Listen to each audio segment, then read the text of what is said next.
Chapter 24. It was hard to leave one's homeland. On the night of the Double Seventh Festival, while others were busy dating girls, Li couldn't control his emotions and tears streamed down his face because he missed his homeland. After missing his homeland enough, he still had to continue living. He didn't want to think about what the future would be like for the time being. What Li should think about now was how to lead his family to prosperity. He said that the pain in the wind and rain is nothing. Wipe your tears and don't be afraid. At least we still have dreams. The servant girl was worried about her son-in-law and secretly hid outside the window to eavesdrop. When the strange singing in the room gradually disappeared, the servant girl looked up and felt slightly relieved. She also prepared to go back to her room to sleep. The sky was full of stars. As it was midnight, the lively atmosphere in the Willow Leaf village gradually died down. A little further away, the sword-wielding girl leaned against a willow tree that was as thick as a few people. She sensed the steady breathing in the room not far away from her. She slowly exhaled a mouthful of murky air and disappeared into the darkness. At this time, Li, who had already reunited with his homeland in his sweet dream, didn't know that because of his unintentional action, an invisible wave was gradually rising somewhere far away, back to the pleasure boat. When two young scholars walked into the cabin, they were still in a trance, as if they had suffered a great blow in their lives. At this time, there were already people surrounding them. "Brother Fong, how is it? How did Lady Ruoqing evaluate it?" Tonight's Double Seventh Festival poem was first place. Brother Fong must have been in the limelight in front of Lady Ruoqing this time, right? Of course. Brother Fong's poem, even in a large poetry gathering like Bishuan and Zhaowen, can be considered a masterpiece. Just now, after a round of competition, the scholar named Fang Zhou used an excellent Qixi poem to beat everyone else and took first place in the poetry meet. Everyone praised him generously. That poem was indeed a masterpiece. Even if it was placed in one of the most popular poetry gatherings tonight, it wouldn't be buried. Tomorrow, when someone sorted out the most outstanding poems of tonight's poetry gatherings and compiled it into a book, Fang Zhou's poem might also be on the list. At that time, he would probably become famous. Just now, he had taken it out for Miss Ruoqing to appraise. Now that he had returned, everyone came forward to ask him about it. If he had heard everyone's praises just now, the scholar named Fang Zhou would definitely have enjoyed it immensely. However, at this moment, he only felt an indescribable irony. He smiled bitterly and said, "Regarding the matter of first place, everyone, please do not mention it again. My words are really not worthy of these two words." Sigh, Brother Fong is too humble. Indeed. When it comes to Qixi poetry, no one here can compare to Brother Fong. When the crowd heard this, they all laughed and spoke, thinking that he was just being humble. Fang Zhou only shook his head and smiled bitterly. His expression was extremely awkward. After a while, the crowd also noticed that he was acting strangely, and the atmosphere finally began to change. Could it be that Brother Fong has seen an even better poem? Scholar Fong smiled bitterly and nodded. He took a few steps forward and walked to a table. He slowly said, "Just now, I heard Lady Ruoqing recite another Qixi poem outside. Everyone, please take a look." With a wave of the brush, 3 large words appeared on the white paper. "Immortals at the Magpie Bridge." As each and every word was written out from Scholar Fong's hand, the noise in the hall gradually disappeared. Only the sound of the scholars breathing gradually became heavier. When the last line of the poem was finished, the surroundings were so quiet that even a pin drop could be heard. After a while, a huge uproar drowned the entire room. Li, the singer and the beautiful woman muttered this name as they walked down the stairs. Suddenly, she turned her head and asked, "Does Ruoqing know this scholar?" The beautiful woman had also been thinking about this question. She shook her head and said, "I've never heard of him before. But for the sky prayer lantern to be picked up by you and me, he must be a scholar nearby. But this name is really unfamiliar. With the standard of a normal scholar, I'm afraid they would never be able to write such a good poem in their lifetime. Could it be one of those few?" A look of suspicion appeared on the singer's face. She then said a few names. These people were all famous scholars in Qing'an Prefecture. Their accomplishments in poetry were very deep, and many of their poems were widely read. Putting aside the fact that the name is different, just this handwriting. The lady named Ruoqing shook her head. After hesitating for a moment, she finally said, "Just this handwriting alone is not something that an ordinary scholar could write." There was another sentence that she didn't say. With her accomplishments in poetry, she could naturally see that even the people that the singer had just mentioned were far from being able to write such a poem. After a while, the two of them had reached the door of the hall. The singer pushed the door open, and the two of them stepped in. Suddenly, they felt that the atmosphere was a bit strange. When they looked up, they found that the hall was frighteningly quiet. The scene of loud chatter was no longer there. Everyone was looking at them with a strange expression. The two women's hearts shook. They didn't know what had happened. At this moment, the scholar surnamed Fong stepped forward and smiled bitterly at the beautiful woman. He raised his hands in a fist salute and said, "Miss Ruoqing is very talented.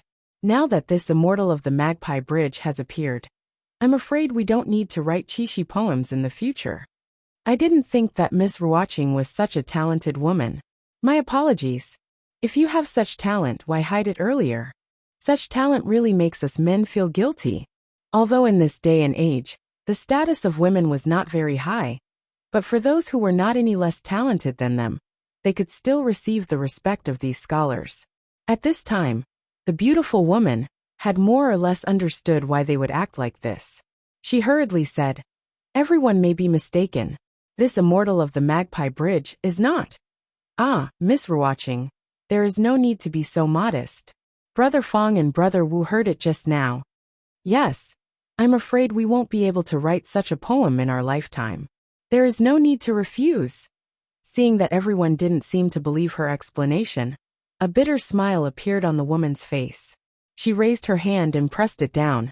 When her voice died down, she opened her mouth and said, "If I said that this poem fell from the sky and I happened to pick it up, would you believe me?"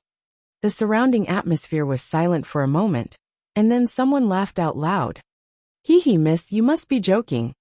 Everyone looked at the beautiful woman strangely. Their faces revealed an expression that said, "Don't take us for fools. If this kind of poem could casually fall from the sky, then what was the point of having scholars like them? They might as well go home and farm, and compose some useless poem." Seeing this, the absolute beauty could only smile bitterly, and take out the sky prayer lantern that she had picked up earlier.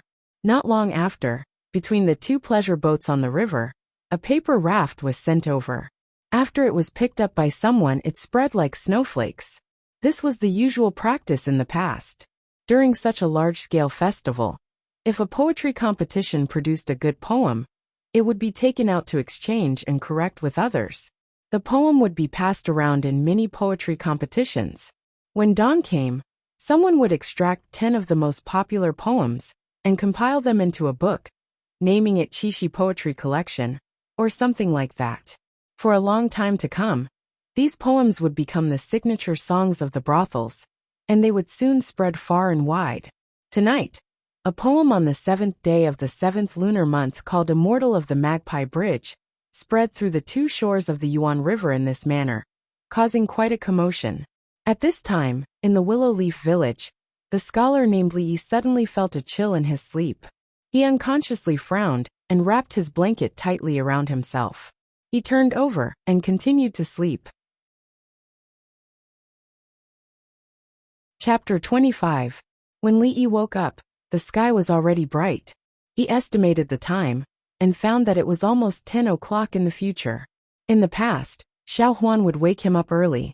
After washing up, it was time to go to school to teach the naughty children. Today was the first day after Chinese Valentine's Day. By right, Li should be telling the naughty children about the battle between the Monkey King and the Yellow Wind Monster. But according to the time he woke up today, if he went to school now, the class would be over by the time he got there. After getting dressed, he just got out of bed and saw Xiao Huan coming in with a basin of water. She looked up and saw Li saying, "Young master, you're awake. Why didn't you wake me up this morning?" After sleeping for a long time, Li still felt a little dizzy when he got up. He rubbed his swollen head and asked, I saw that you were sleeping soundly this morning, so I didn't wake you up. Xiao Huan put the copper basin on the shelf and said, Young master, wash up first. I just went to the school and told the children to come to class tomorrow. In fact, Li didn't have the mood to teach the naughty children today. He casually washed his face with the water in the copper basin and symbolically wiped his face with a dry cloth. In this era, there was something called soap, which was equivalent to the soap of the future. But it was used by high officials and nobles to wash their faces or bathe. Ordinary people couldn't afford it at all. Li had long been thinking about how to make soap. As an Aquarius with a little obsessive-compulsive disorder, it was hard to bear not being able to wash his face clean every day. After washing his face, he dipped a willow branch in a little salt and brushed his teeth simply. Salt was still very expensive in this world. Almost no poor people would use salt to brush their teeth. But he did not want to learn from Xiao Huan. Chewing on willow branches to clean his teeth. That thing tasted too bitter. It was not that bad. When he walked out of the door, he happened to see Lu Rui coming back from outside. Her forehead was slightly sweaty. She should have just come back from practicing. She just glanced at Li Yi and didn't say anything. Then she went back to her room to take a bath. Li Yi's room was in the front yard, while the backyard was Xiao Huan and Lu's sister Rui's room, which he had never entered.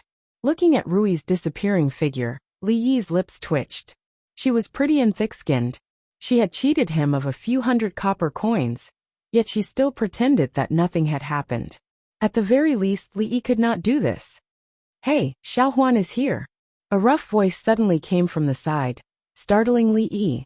When he turned his head, he saw a burly middle-aged man walking into the courtyard. When he saw this man, Li Yi's body trembled and his face immediately darkened.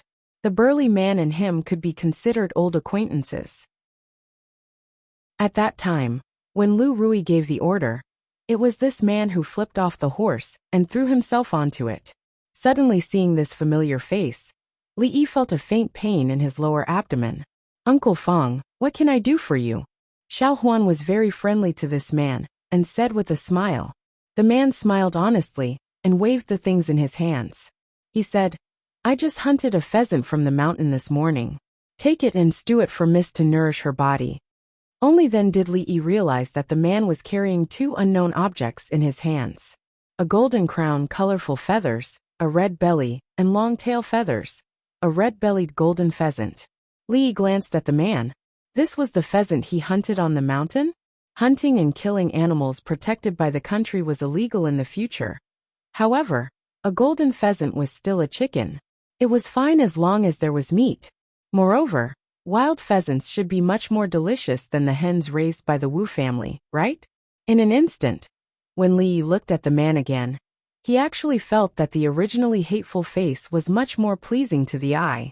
Xiao Huan looked troubled and said, Uncle Feng, take these two pheasants back and let Auntie stew them for the children. We haven't finished eating the pheasants that the son-in-law picked up 2 days ago.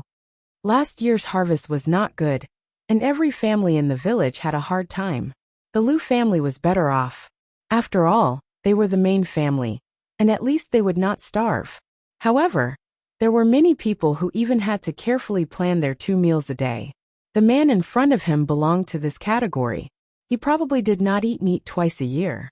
If he accepted this pheasant, not only would the miss blame him, but Xiao Huan herself would also not be able to help him. I don't dare to refuse an elder's gift. Xiao Huan, you can't be so rude. Li Yi strode over and took the pheasants from the man with a smile on his face. Well, Uncle Feng, right? Thank you. The man was stunned for a moment. Then he said with a silly smile, I'm a rough man. I don't know anything about refusing.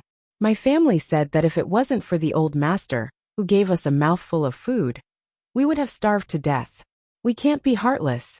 We don't have much at home, so you can take these 2 pheasants. The smile on Li Yi's face became even brighter. The people of ancient times were really simple and adorable. Son-in-law. The little servant girl tugged at the corner of Li Yi's clothes. She opened her mouth, but in the end, she did not say anything. The man turned his head and looked at Li Yi. Seeing his thin and weak body, he gave a silly smile and reached out to pat him on the shoulder. He said, Son-in-law's body is so thin. You should eat well. A strong force suddenly came from his shoulder. Li Yi's body staggered, and he almost knelt on the ground. Seeing this, the man was stunned again. Then he scratched his head in embarrassment. I'm really sorry. My hands are strong and I forgot that you are a scholar. Your body is weak, please don't blame me. Li Yi's face twitched a little. He wondered if this guy's honesty was fake. Well, if there's nothing else, I'll go back first. My family is still waiting for me at home. The man rubbed his hands and said with some embarrassment, Goodbye, Uncle Fong. Watching the man's figure disappear from afar, Xiao Huan sighed and said, Son-in-law, you shouldn't have accepted these 2 pheasants just now. As Li Yi rubbed his still aching shoulder, he asked in confusion, Why? Previously, Master Fong's family was indebted to Uncle Fong's family. Now there are only 2 young ladies left at home. Uncle Fong often sends some things over, and some of Master's old brothers from back, then also help out with anything. The little servant girl's pretty eyebrows furrowed. She said, Usually, the young lady doesn't let Xiao Huan accept these things. Their lives are not good. If the pheasants in his hands were the 2 hens from Lady Wu's house, Li Yi would definitely kill them and pluck their feathers without any psychological burden. One would make fried chicken steak, and the other would make chicken soup. But hearing Xiao Huan say this, he suddenly felt that the pheasants in his hands were much heavier. It was not good to accept kindness for no reason. Li Yi thought for a moment and said, How about this? We cook these 2 pheasants and send some to them as a return gift. What do you think? Hearing this, the little servant girl's eyes suddenly lit up. She said, Okay, the food you cook is so delicious they will definitely like it. Li Yi smiled. After putting the pheasants down, he waved his hand and said, Clean up and go to the mountain to pick some fresh mushrooms. We will eat chicken stewed with mushrooms today. Chapter 26. A little girl picking mushrooms, carrying a large bamboo basket. Walking through the forest and hills barefooted in the early morning. The young girl's clear voice accompanied by a cheerful melody echoed on the mountain path. The young servant girl sang the song that the son-in-law had just taught her, and bounced along the way. The small bamboo basket on her back was already filled with mini mushrooms. The son-in-law was going to cook a dish that she had never eaten before in the afternoon. The young girl's heart was filled with a little anticipation, and even her footsteps became much lighter. Li Yi walked a few steps behind the young servant girl. Looking at this beautiful figure that seemed to be filled with limitless vitality, he couldn't help but sigh in his heart. It's good to be young. The mushrooms that grew in the mountains were naturally harmless and fresh. Whether it was chicken stew with mushrooms, or a bowl of delicious mushroom soup, they were the best choice of ingredients. Son-in-law, come look, this mushroom is so beautiful. The young servant girl's startled voice once again rang in Li Yi's ear. When he turned his head to look, he found that Xiao Huan was excitedly running to a certain tree and plucking an orange-red mushroom that was covered with white scales. This mushroom is so beautiful, it must be very delicious. The young servant girl walked in front of Li Yi, as if she was asking for praise, and said while holding the mushroom. Li Yi carefully looked at the mushroom in Xiao Huan's hand, and quickly found a similar picture in an atlas of fungi in his mind. He then smiled and shook his head, saying, This mushroom can't be eaten. If you eat it, you will have a stomachache. Why? The young girl didn't understand. Why would eating such a beautiful mushroom cause diarrhea? This is a fly-catching fungus, also known as a poisonous fly fungus. It is a type of poisonous mushroom. Li Yi once again acted as an encyclopedia for the young servant girl. If you eat this mushroom, you will have a headache, stomachache, pain everywhere. In any case, this mushroom can't be eaten. The young servant girl looked at Li Yi, and her big eyes began to twinkle like little stars. To be able to cook, draw, write poems, sing, and even be able to tell if a mushroom is poisonous at a glance. The son-in-law is amazing. In the future, you must remember that the prettier a mushroom is, the more likely it is to be a poisonous mushroom. Just like women, the prettier they are, the more dangerous they are. Seeing that most of the mushrooms had been picked, and they were about to go home, Li Yi lectured the little servant girl on the philosophy of life. This little girl's mind was as pure as a piece of white paper. If she was sold, she would probably have to count the money for the other party. Usually, she had to set up a correct view of the world so that she would not be taken advantage of in the future. Such a beautiful mushroom, how could it be poisonous? The young maidservant looked at the mushroom in her hand and thought of what Li had said just now. She hurriedly threw the mushroom away and said to herself, "The more beautiful they are, the more dangerous they are. It's not like that. Eldest miss and second miss are both so beautiful." As she said that, the young maidservant's pretty face blushed and she muttered softly, "Actually, Xiaohuan is also quite beautiful." She looked up and realized that Li Yi had already walked more than 10 steps away. She immediately stopped thinking about these things and hurriedly chased after him. "Son-in-law, wait for me." When Li Yi and Xiaohuan returned to the stockade village, along the way, there were many people who greeted Xiaohuan. Li Yi memorized each and every one of these people's faces in his heart. Generally speaking, those who were friendly to Xiaohuan were all on Lu's sister Rui's side. When they passed by one of the houses, they saw a brat about 7 or 8 years old, who was wearing coarse clothes and had patches all over his body, squatting at the door and eating. When he heard someone coming, he looked up and timidly called out, "Sister Xiaohuan." This mischievous child Li Yi looked very unfamiliar. He definitely hadn't been to school, so Li Yi guessed that he shouldn't be a member of the Lu family. Most of the people in the Willow Leaf village had 2 meals a day, and the time was not fixed. When they passed by, Li Yi glanced at the mischievous child's bowl. It was black and he didn't know what it was. When he got closer, there was also a kind of unpleasant smell. It was hard to imagine that this was actually something that people ate. However, for the mischievous child, this seemed to be a delicacy. He ate it happily. In his other hand, there was also an object that looked like a steamed bun. It was also black, and when he bit into it, there was a crunching sound. Looking at the mischievous child with great difficulty, the muscles at the corner of Li Yi's mouth were a little impulsive, and he faintly felt a toothache. A strong figure walked out of the house. After seeing Li Yi and Xiaohuan, he was stunned for a moment. He immediately smiled honestly and greeted the two of them. Li Yi was also stunned. Wasn't this big man the one who gave them 2 pheasants in the morning? Looking down at the thing in the mischievous child's bowl again, Li Yi couldn't believe it. The big man who gave them meat so readily in the morning actually had his own child eating this kind of thing? The big man walked out of the house and gently kicked the mischievous child sitting on the ground. He scolded, "Little bastard, what are you waiting for? This is the son-in-law. Hurry up and call someone." "Greetings, son-in-law."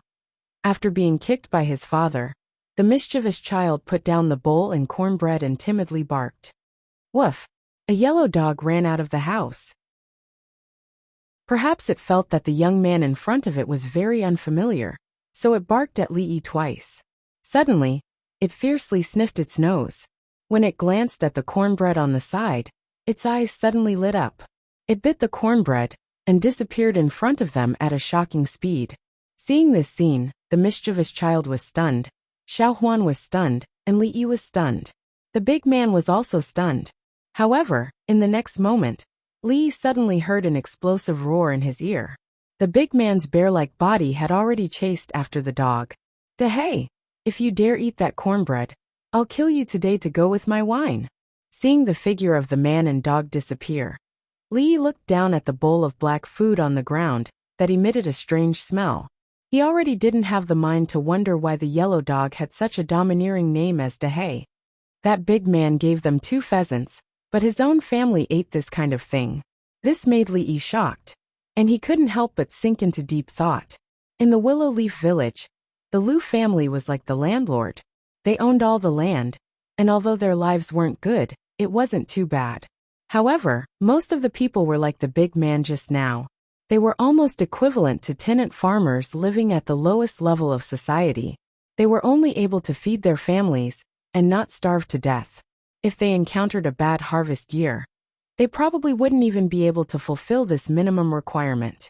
Li Yi found out from Xiaohuan that last year was a disaster year with a large decrease in harvest. So everyone in the stronghold was currently living a very difficult life. In all fairness, if it was Li Yi himself, he definitely wouldn't do what the big man did under such circumstances. Perhaps this was the most admirable aspect of the people in this world. Li couldn't help but admit that he was moved by the simple and honest big man in front of him, or in other words, the simple customs of this world. Chapter 27. When he was cooking in the afternoon, the sesame oil that he had pocketed during the Qiao festival finally came in handy. In this era where there was only steaming and boiling, being able to eat authentic stir-fried dishes was the happiest thing that Li Yi could feel at this stage. He used lettuce leaves to make a plate of stir-fried green vegetables. After the water celery from the river was blanched in the pot, it had a special flavor when mixed with cold water. The pheasant that the burly man brought over was made into chicken mushroom stew by Li Yi. They were all fresh ingredients, plus a simplified version of kung pao chicken, and a delicious mushroom soup. 2 meat dishes, 2 vegetables and 1 soup. In the future, it might seem a little shabby, but now, it made Li Yi feel like he was celebrating the new year. For many people living in the Willow Leaf Village, they might not even be able to eat so much during the new year. Xiaohuan. When the last mushroom soup was out of the pot, Li Yi tasted it. It tasted pretty good, so he shouted towards the door. The little servant girl ran in like the wind and hurriedly said, "Young master, what's the matter? Take some of these dishes and send them to Uncle Fong's house. We'll start eating when you come back." Li Yi took off his apron and said to Xiaohuan while washing his hands, "I'll go right away." Xiaohuan was already craving for food just by smelling the fragrance of the dishes. She quickly found a food container from the kitchen, washed it, and divided a portion of each dish. At this moment, in a dilapidated courtyard, a dirty child looked at the burly man named Fong and said weakly, "Father, I'm hungry." A woman in coarse clothes touched her child's head lovingly, and a trace of helplessness flashed in her eyes. The burly man glared at a dog that was limping in the courtyard. In the end, he did not manage to snatch back the last cornbread. When he turned his head, a trace of bitterness appeared on his face, and he said, "Bear with it a little longer. When I get my salary tomorrow, I'll come back and buy you some steamed buns." Hearing the word steamed buns, a trace of color suddenly appeared in the child's eyes. He nodded his head and said, "Father, I'm not hungry anymore. I'll go out and play." Looking at the back of the child who seemed to be full of energy, the big man shook his head helplessly. For them, as long as the harvest of 1 year was bad, the following year would be a torment. At the same time, the naughty brat, who had just opened the door and was about to run out, saw a figure at the door. He suddenly stopped in his tracks and stood there, calling out in a low voice, "Sister Xiaohuan." The big man turned his head and saw Xiaohuan standing at the door. He hurried over and asked, "Xiaohuan, why are you here? Is there something on Mrs. side?" "That's not it." Xiaohuan smiled and handed over the food box in her hand, saying, "Son-in-law asked me to send this over." "What is this?" The burly man was a little puzzled as he opened the lid of the food box. In an instant, a rich aroma wafted out. When the naughty brat smelled it, he took a deep breath. A trace of saliva flowed from the corner of his mouth, and his stomach began to growl again. The big man was stunned for a moment and immediately said, "No, Xiaohuan, quickly take these back." For those living at the bottom of society, food was always the most important. This was because only by surviving would they have the right to talk about other things. The food that the burly man usually ate at home was just a few grains of rice mixed in with some wild vegetables, and that was enough to last them through the winter. However, there were vegetables and meat in the food box. Just the aroma alone was enough to make him drool. To the burly man, this was already an extremely valuable item. Xiaohuan did not take the food box. She smiled and said, "Uncle Fong, just take it. We can't finish it anyway. Son-in-law is still waiting for me to come home for dinner. Goodbye, Uncle Fong." Xiaohuan, the burly man called out a few times. Seeing Xiaohuan's figure gradually disappear into the distance, he could only smile helplessly. When he turned his head, he saw his child standing there, staring straight at the food box in his hand and swallowing his saliva. Gulp. As if he could no longer resist the temptation of the delicacies, the burly man also swallowed his saliva. The brat beside him wanted to laugh, but did not dare. His face turned red. "Little brat, The big man lightly kicked the naughty brats but cursed. He handed the box of food to the woman behind him and said, "Don't eat it all at once. Save some and eat it tomorrow."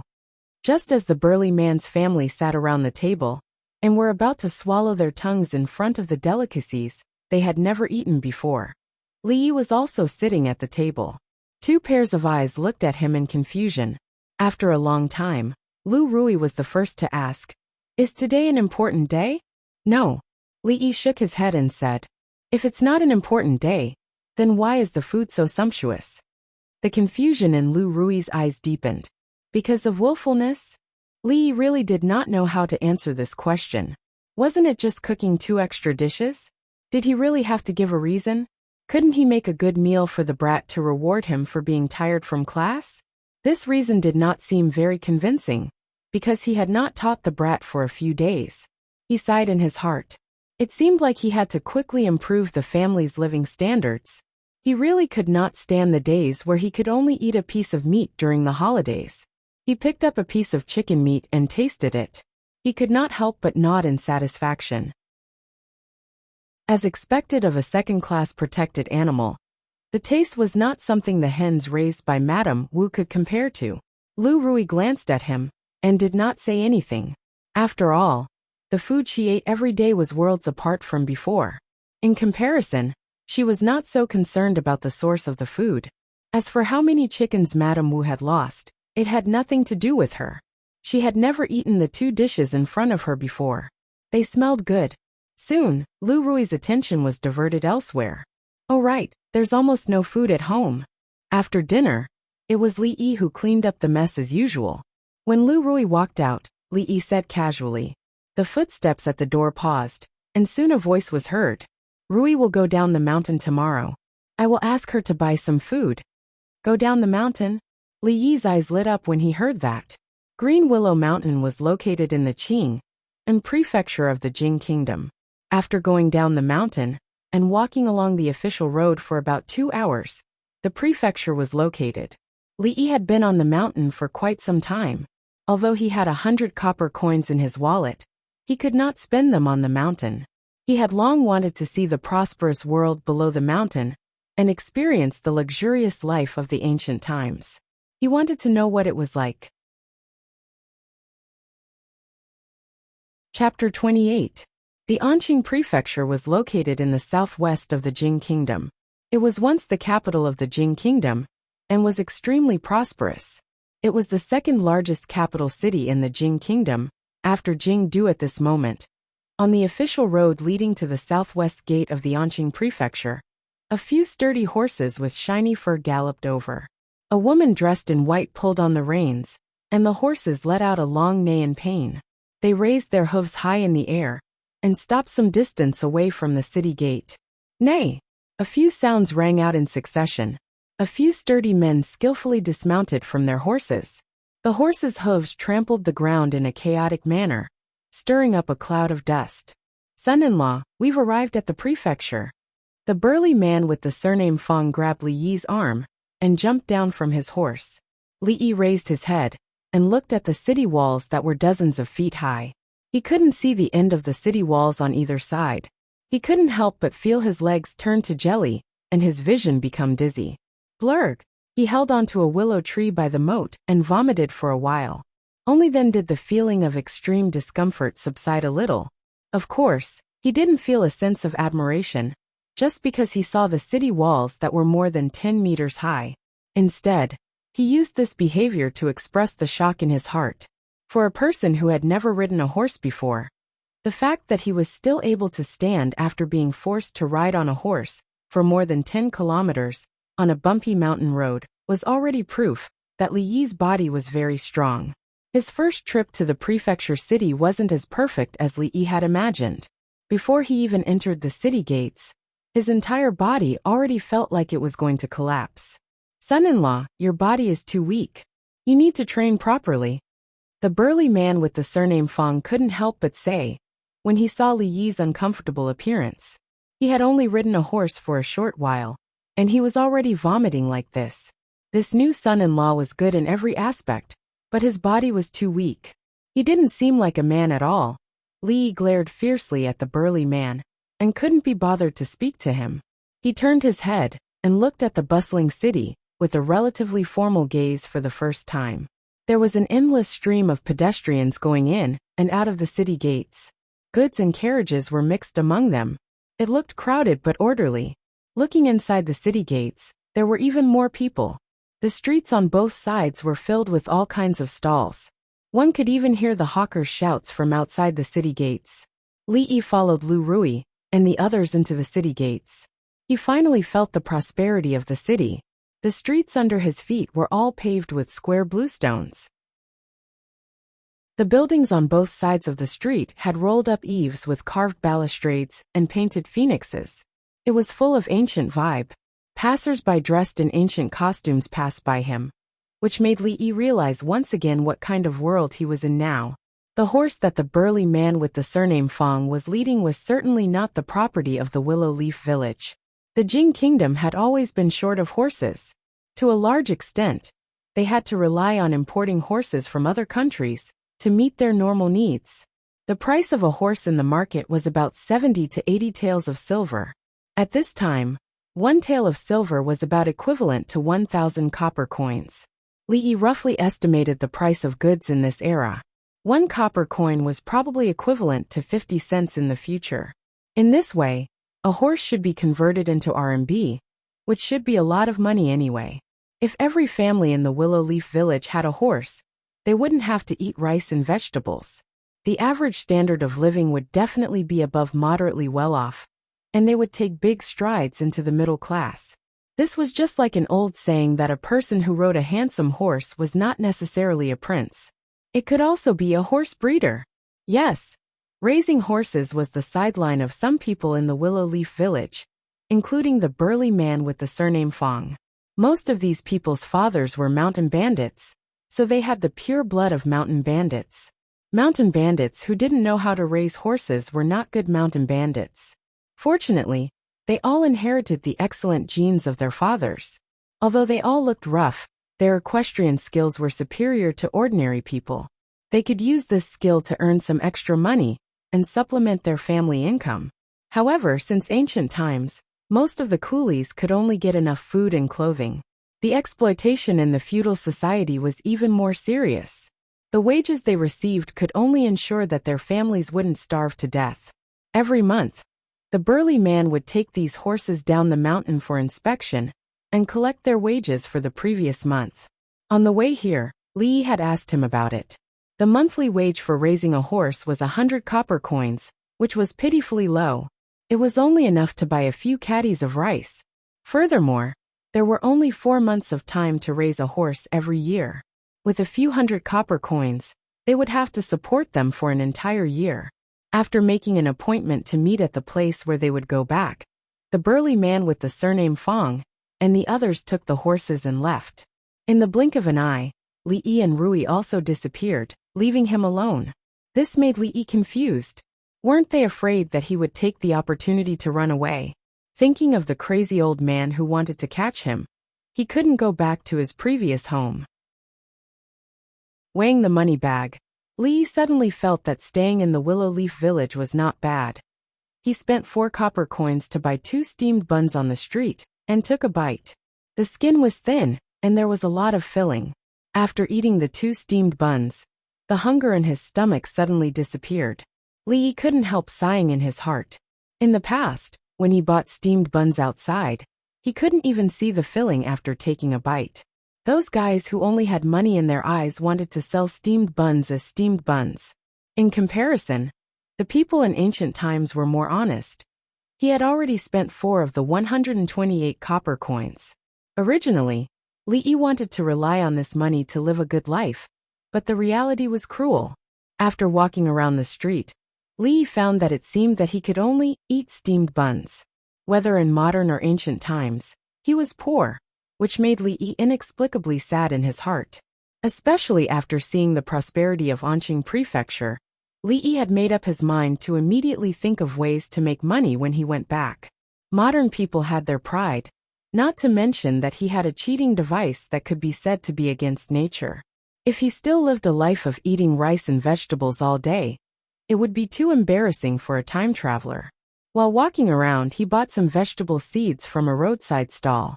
He happened to see hawthorn selling in a nearby stall, so he also bought a few kilograms. He hadn't used the white sugar that he had embezzled last time, and it had been a long time since he had tasted the taste of candied hawthorn. Even in the entire Jing Kingdom, Anqing Prefecture could be considered as one of the most prosperous cities. There were brothels, and rows upon rows of brothels. It was a pity that Li Yi could only wander in front of these places. After walking around the street, he was a little tired, so he found a corner to rest. This was a street corner with slightly less people. Not far from Li Yi, there was a table and a chair. On the table there was a brush, ink, paper, and inkstone. There were also some paper tubes on the side. A young scholar was sitting there, holding a thread-bound book in his hands, and reading it attentively. These days, when scholars were short of money, it was a very common thing to set up a table and sell paintings and calligraphy on the street. Just as Li Yi was thinking about whether or not he should do the same in the future, when he was short of money, a man wearing coarse clothes suddenly ran over from afar. He ran up to the scholar, said a few words while panting, and then left. After the man left, the scholar's expression immediately became a little anxious and nervous. He suddenly raised his head and saw Li Yi standing under a nearby tree. His eyes suddenly lit up, and he quickly walked over. Chapter 29. Under Li Yi's flabbergasted gaze, the scholar walked in front of him and cupped his hands in greeting. With a slightly hurried tone he said, "Brother, I have some urgent matters at home. Could you help me look after this painting stall for a moment? Once I'm done with the matters at home, I'll rush over as soon as possible." Li Yi could tell that the scholar had really encountered something, since he had nothing better to do, and he didn't know when Lu Rui and the burly man surnamed Fong would arrive. He wouldn't lose anything by helping the scholar look after his stall. He could even find a place to rest, so why not? Under the scholar's expectant gaze, Li Yi nodded. "Many thanks, brother." Seeing that Li Yi had agreed, the scholar's face lit up with joy. After saying a word of thanks, he hurriedly left. After the scholar left, Li Yi walked to the front of the painting stall and sat on a chair. He picked up the book that the scholar had been reading and began to leisurely read it. After a few minutes, Li Yi shook his head and threw the book to the side. The book was filled with biographies of some people. It was dry and boring to the extreme. He didn't know how the scholar had read it with such relish. Li Yi was only a fake scholar. It was difficult for him to sit there and not move while reading this thing. He looked at the table and saw a completed painting.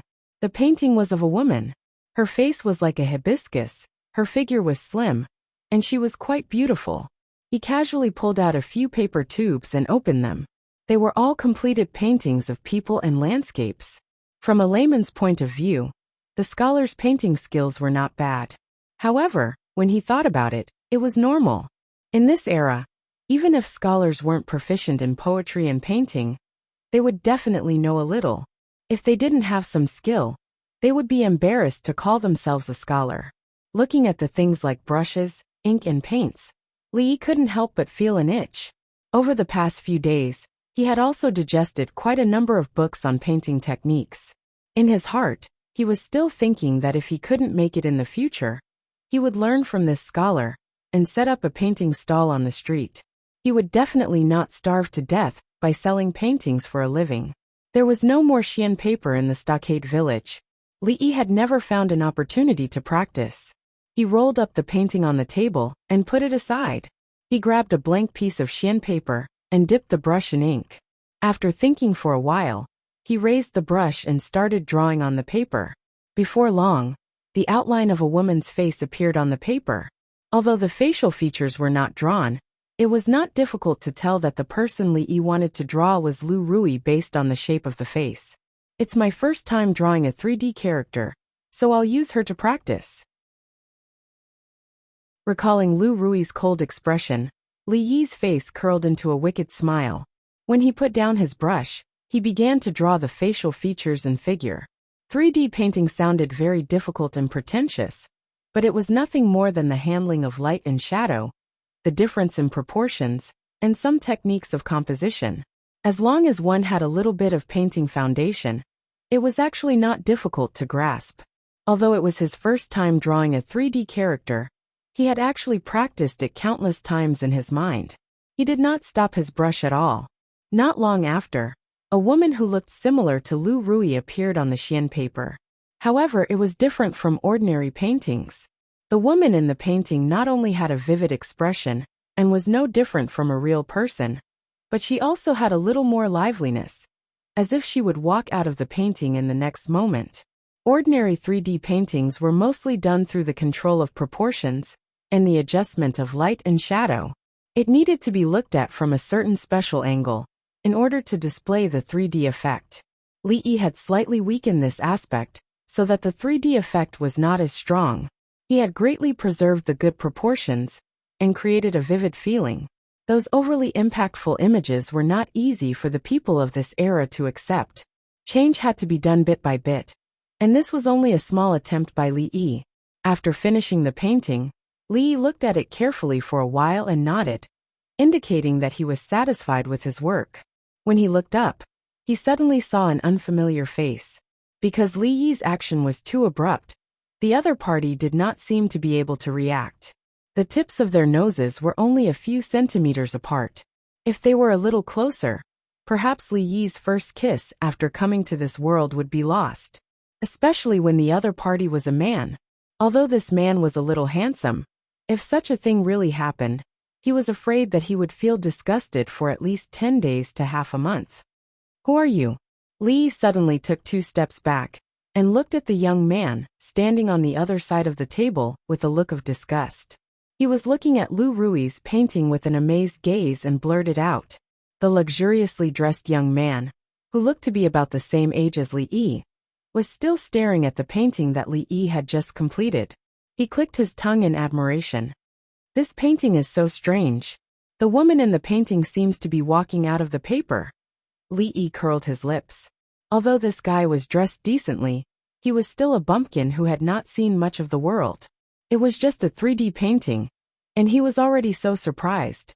This painting is really strange, the young man murmured.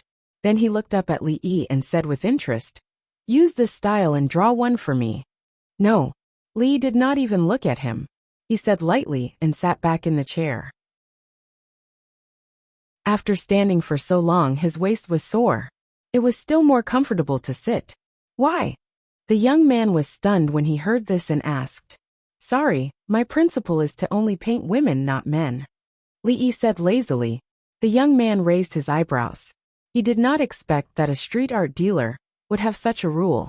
He looked at him from head to toe and suddenly said, 1 tael of silver.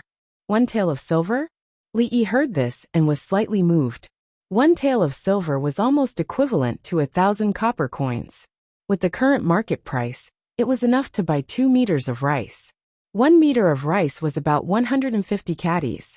Even if they ate rice every day, it would be enough for a family of 4 to eat for a long time. Looking at this guy's clothes, he did not look like a poor person. Just the jade pendant hanging on his waist was probably worth a lot of money. He should not be lying. However, as a man, how could he bend his back for a mere 2 meters of rice? Li shook his head and said, I won't paint for 1 tael of silver. 5 taels. The young man saw that Li Yi was obviously moved, and his lips curled into a smile as he spoke again. 5 taels of silver, 10 meters of rice. Li Yi's expression was conflicted. After a long time, he squeezed out a few words from his throat. I won't paint for 5 taels. As a man, he would not bend his back even for 10 meters of rice. 10 taels. The young man's expression was calm as he spoke again. As soon as he finished speaking, Li Yi abruptly stood up from his chair. This sudden action startled the young man. At the sight of this scene, a few figures who were squatting in a corner nearby stood up abruptly, their hands involuntarily reaching for their waists. At this moment, Li Yi warmly patted the young man's shoulder and smiled.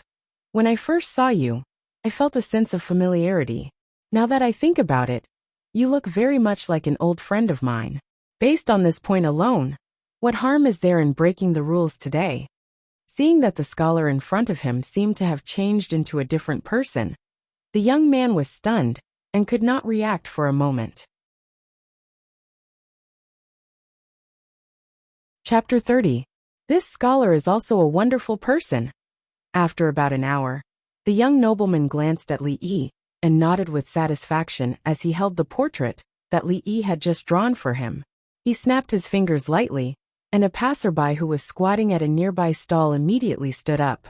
He took out a silver ingot from his bosom and threw it on the table in front of Li Yi with a paw sound. The money and goods were settled. Seeing the young nobleman walking away, the passers-by around him suddenly reduced by half. Li Yi imitated the scene in the TV and bit the ingot with his teeth, but he didn't bite anything. He raised his head and saw that the passers-by were looking at him with an unusually fiery gaze. He hurriedly put the silver ingot in his bosom.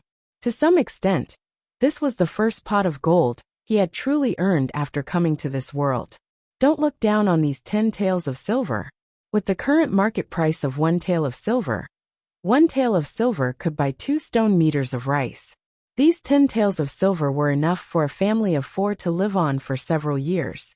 Touching the silver ingot in his bosom, Li Yi couldn't help but sigh in his heart. The people in the city were indeed rich.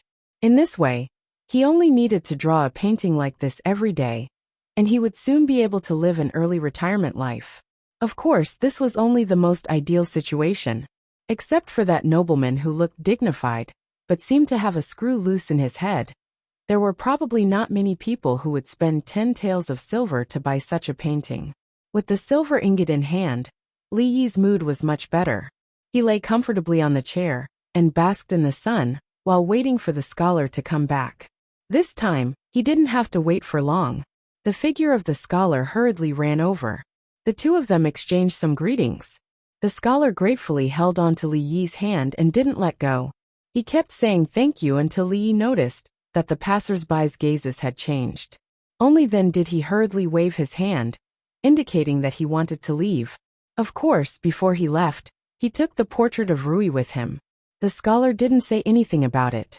Instead, he told Li Yi his address and invited him to come over and compare his painting skills when he had the time. Holding the 10 taels of silver, Li Yi felt a lot more at ease. He could now pay for the things he couldn't afford just now. However, he already had a lot of things in his hands. It would be better to wait for the big fellow surnamed Fong and the others to return. After all, there was free labor for him to use. It would be a waste not to use it.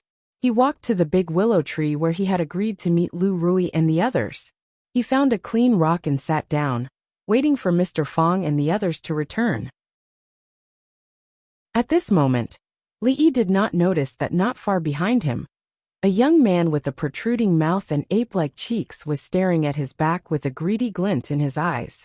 After looking around for a while, the young man's figure quickly disappeared into an alley. After Li Yi left, the scholar began to pack up his things. Huh? Why are you packing up so early today? A clear voice came from the front. The scholar raised his head and saw who it was.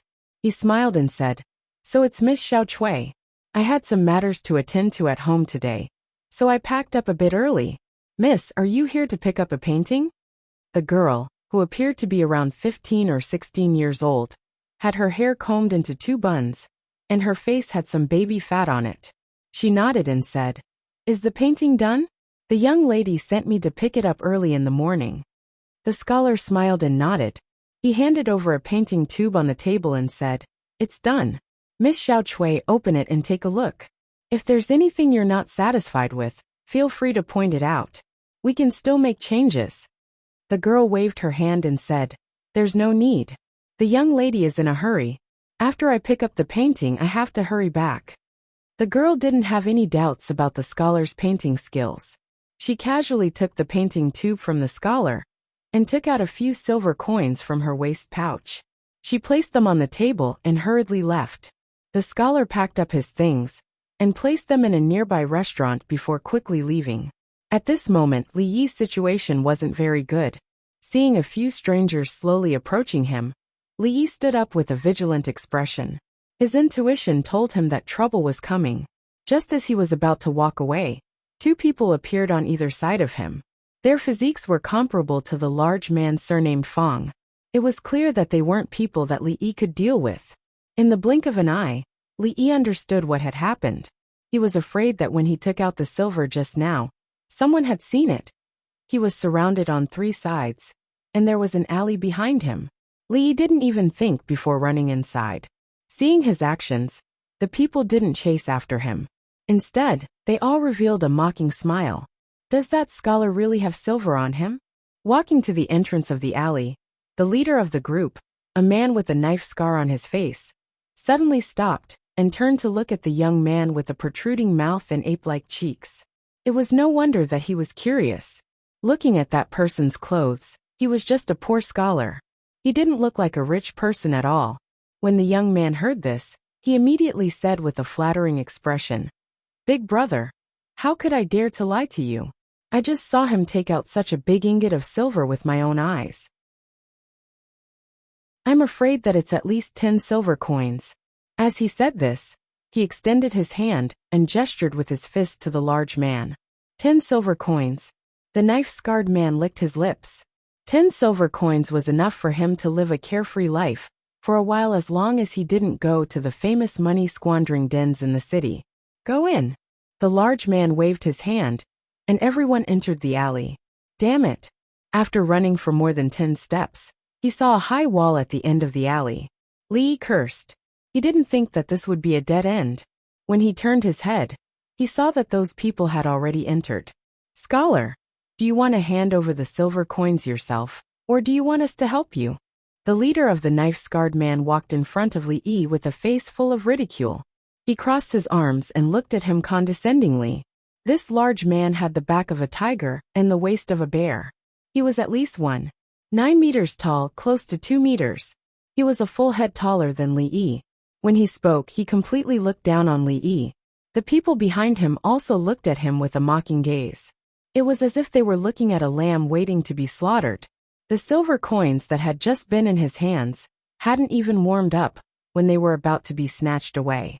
The grievance in Li Yi's heart at this time couldn't be described with words. Li Yi did not even think of resisting. Not to mention this ferocious-looking burly man. Li Yi felt that he only had a chance of winning if he fought against the wretched young man behind him. If he lost the silver coins, he could earn it again. If he lost his life, he would have nothing. Even if these people didn't intend to take his life, they would certainly beat him up. This was something that Li Yi didn't want to see. He sighed in his heart. He raised his hand and reached into his bosom, preparing to take out the ingot of silver. Seeing Li Yi's action, a smile appeared on the large man's face. This scholar is quite tactful. This thought just appeared in the large man's mind. In the next moment, his smile froze on his face. "Damn knife scar, what did you just say? Say it again for me to hear." In the eyes of the knife-scarred man, the scholar's hand had already reached into his bosom, but he suddenly took it out. His face suddenly changed into a mocking and disdainful expression as he looked at him indifferently. Chapter 31. Damn Dao Ba, what did you just say? Say it again for me to hear? Surrounded by more than 10 burly men in the narrow alley, the handsome scholar looked disdainfully at the leader of the group, Dao Ba. His voice was clearly transmitted to everyone's ears. The people behind Dao Ba were stunned. They didn't dare to believe that at this moment, this scholar actually dared to say such words. Was he not afraid of death? It should be known that the boss hated it when people mentioned the word Dao Ba in front of him. Quietly looking at the boss's ashen face, everyone couldn't help but take a step back. They were worried that the scene that was about to happen would be too cruel and bloody. "What did you just say? Say it again?" Dao Ba looked at Li Yi with an ashen face. His eyes flashed with a dangerous glint. "It's fine if you're ugly, but to think that there's something wrong with your ears as well. Just what kind of beliefs have supported you to live until now?" Li Yi looked at the scarred man with a pitiful gaze and said with some pity, "What kind of belief has supported me to live until now?" The people behind Dao Ba were stunned when they heard this. They didn't immediately understand the meaning of this sentence. When it came to scolding people, as a young man of the 21st century, Li Yi's level was clearly several streets ahead of the people of this era. These ruffians who hadn't even read a book, who knew how many brain cells had died, It took a while for them to understand the meaning of this sentence. Afterwards, everyone looked at Li Yi with a strange expression. In their eyes, there was actually a faint kind of worship. This scholar's mouth was too poisonous. These ruffians of the ancient times were usually full of profanities, but it was just trash, stupid pig, and other vulgar words that didn't have any technical difficulty. Those with a little bit of cultural literacy might say a few words in classical Chinese, such as your mother's maid, your mother is a concubine, and so on. But who would take swearing to such a high level? What kind of belief has supported you to live until now? There wasn't a single profanity in this sentence, but if one were to talk about the meaning, it was more profound than all the swearing.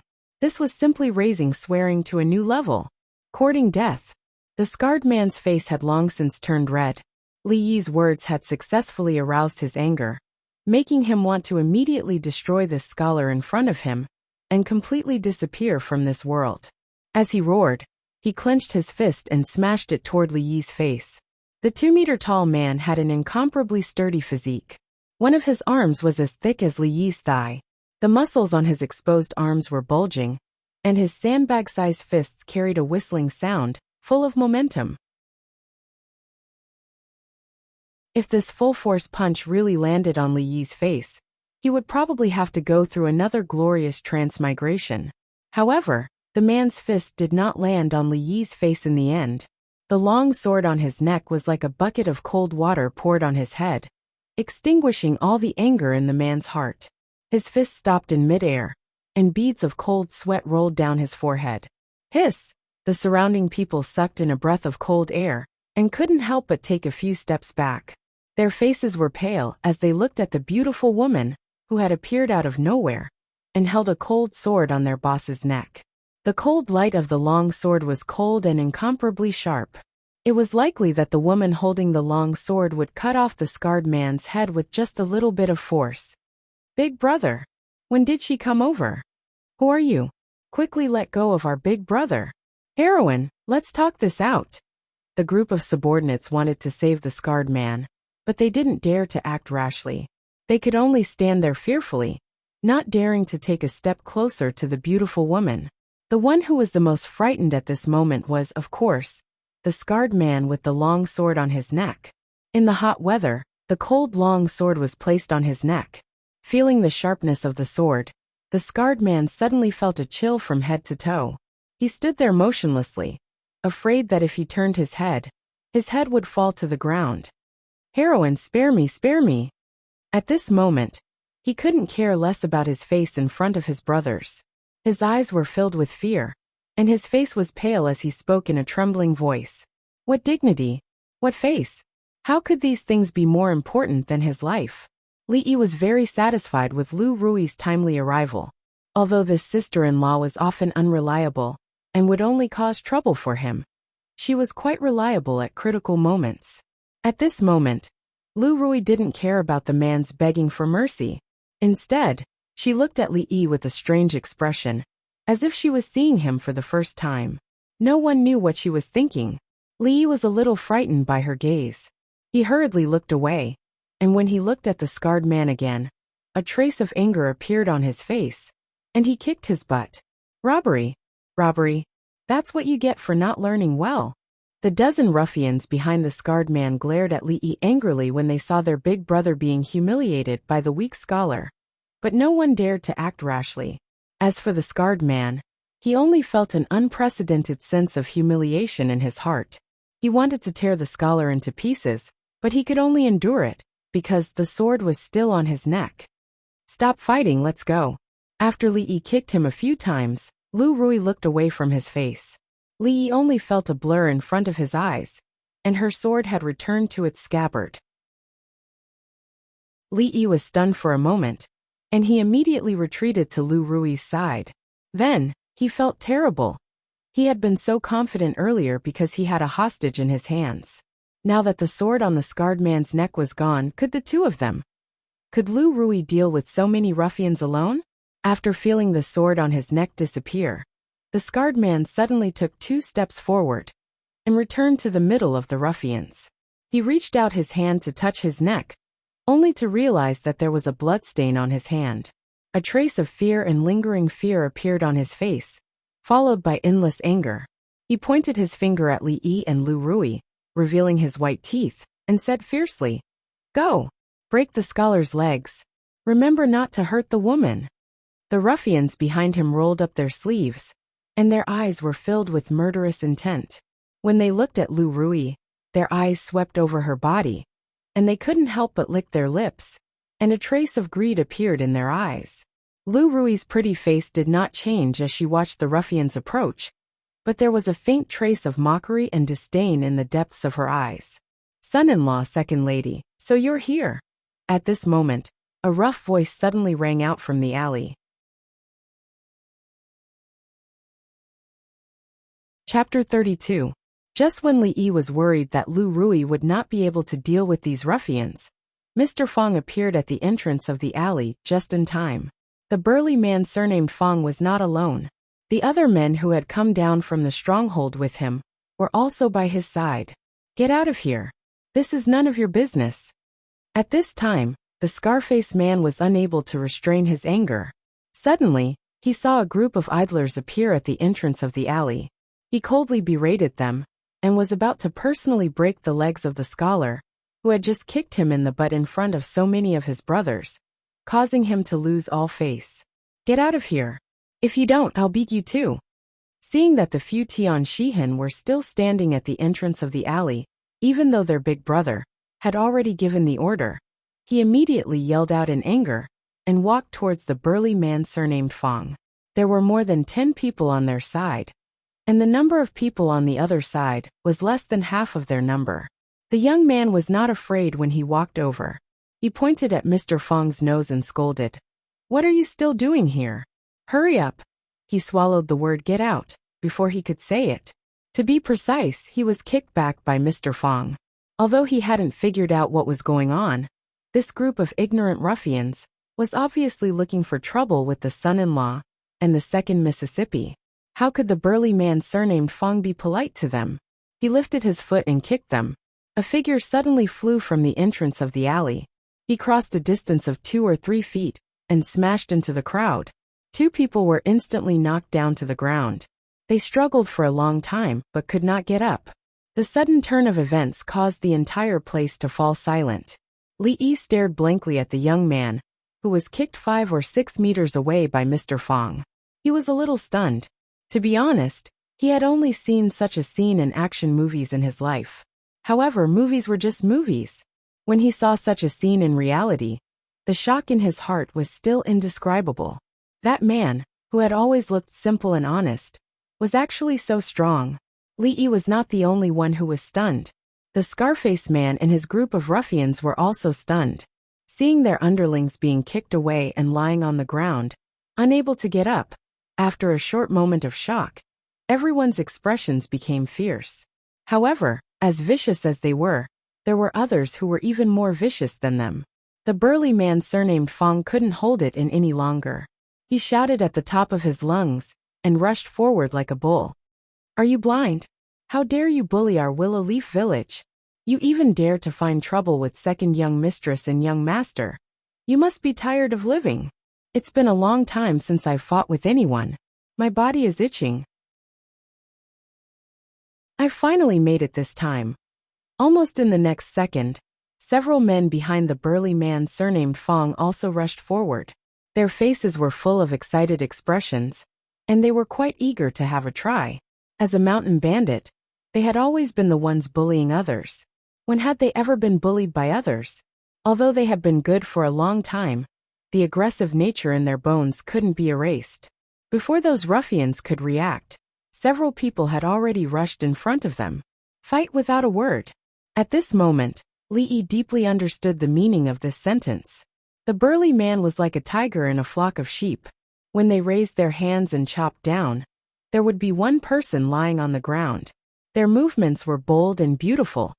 This was a complete crushing of strength. In just a dozen breaths of time, everyone, including the scar-faced man, was lying on the ground. They were either holding their arms or legs, crying and shouting for their parents. On the contrary, the burly man surnamed Fong and his group were not red or out of breath. There was no sweat on their foreheads. They stood there and rubbed their palms. Their eyes swept back and forth among the ruffians lying on the ground, as if they wanted to continue. Bang! The scar-faced man had just used his hands to prop himself up. After the burly man surnamed Fong kicked him, he lay on the ground and didn't dare to move again. Bah! Several people spat on the ground at the same time, their eyes full of contempt. Li Yi understood the meaning in the eyes of the burly man surnamed Fong and his group. You scum with less than 5 battle power. You don't even have the qualifications to make this or take action.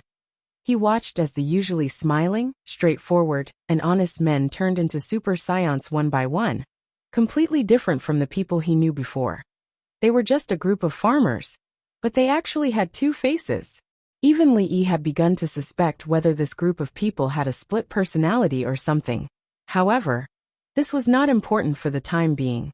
Under the puzzled gazes of the burly man surnamed Fong and his group, Li Yi jogged over to the ruffians lying on the ground and skillfully fished out a few copper coins, a few silver coins, and a few copper coins from their pockets.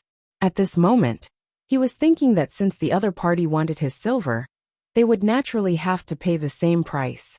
This group of poor people didn't even bring more money when they came out. This bit of money wasn't even enough to compensate him for the mental damage. Li Yi, who was busy collecting the mental damage compensation, didn't know that the burly man surnamed Fong and the others behind him were watching his skillful movements with their mouths agape. Damn, this awareness, this technique. Who the F***ck is the real bandit here? In a short while there were already many people outside the alley. Since ancient times, those who were watching a good show would never complain about things getting bigger. In this era where entertainment wasn't abundant, even if it was a fight, there would be people watching it as a good show. Watching a few unfamiliar men beat up the famous ruffians of this generation to the ground, the crowd was shocked, but also felt incomparably carefree, and couldn't help but cheer loudly. Warrior, well fought. What a delightful sight. This group of ruffians should have had this day a long time ago. What are you all crowding around here for? Out of the way, out of the way. The bailiffs are here. After a burst of noise, a few people wearing the uniforms of bailiffs with weapons in their hands squeezed in from outside. When they saw the situation in the alley, they shouted loudly and ran inside. The bailiffs are here, let's retreat. Seeing this, the burly man surnamed Fong laughed loudly and sprinted to the corner of the wall. With a leap, he used the tip of his toes to push off the wall twice and climbed up the high wall with one hand. In the time of 2 breaths, he had already disappeared over the top of the wall. Second miss, I'll leave the son-in-law to you. The rest of the people also laughed and imitated the burly man surnamed Fong, climbing up the wall like nimble monkeys. In his heart, Li Yi was still amazed at the speed at which they climbed up the wall. If they were in the modern era, they would definitely be outstanding neighbors. Just as he was feeling extremely envious, he suddenly felt his shoulder tighten, and his whole body flew up as light as a feather. Lu Rui grabbed onto Li Yi's shoulder, and with a light leap, the 2 of them were already standing on the top of the wall. With another tap of their toes, they disappeared from the eyes of the crowd. The bailiffs watched helplessly as Li Yi and the others climbed over the wall and left. Standing there, they could only look at the wall and sigh. It couldn't be helped. With their skills, there was no way they could climb such a high wall.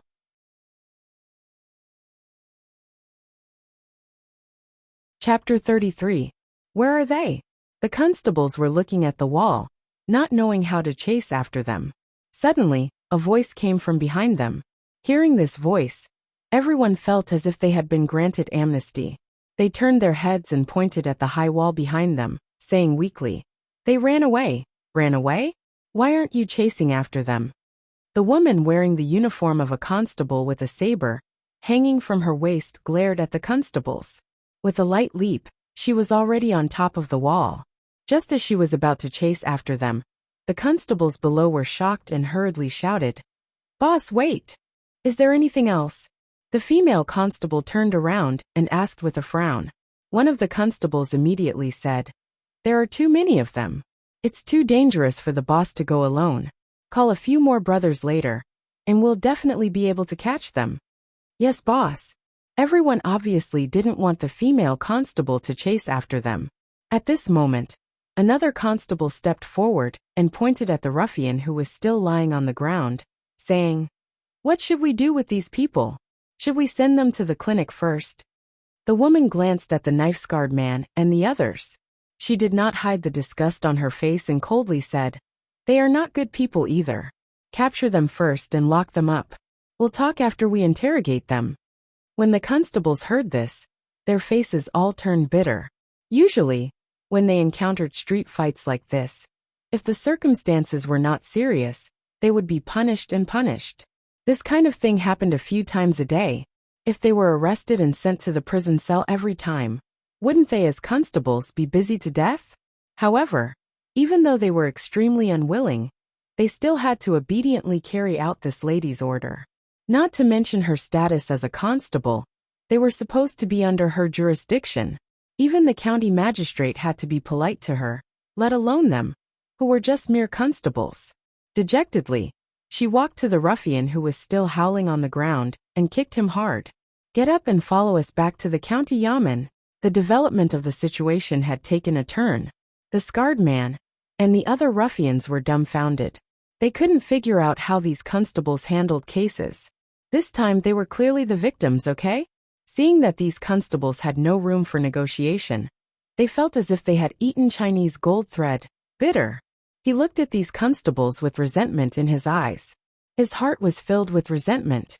"You guys are abusing your power. You guys are handling the case recklessly. You guys are blind." One was happy while the other was sad. The ruffians were taken away dejectedly, but the onlookers couldn't help but cheer. Obviously, these people had been bullied by them a lot. "This time, I'll let you off for now."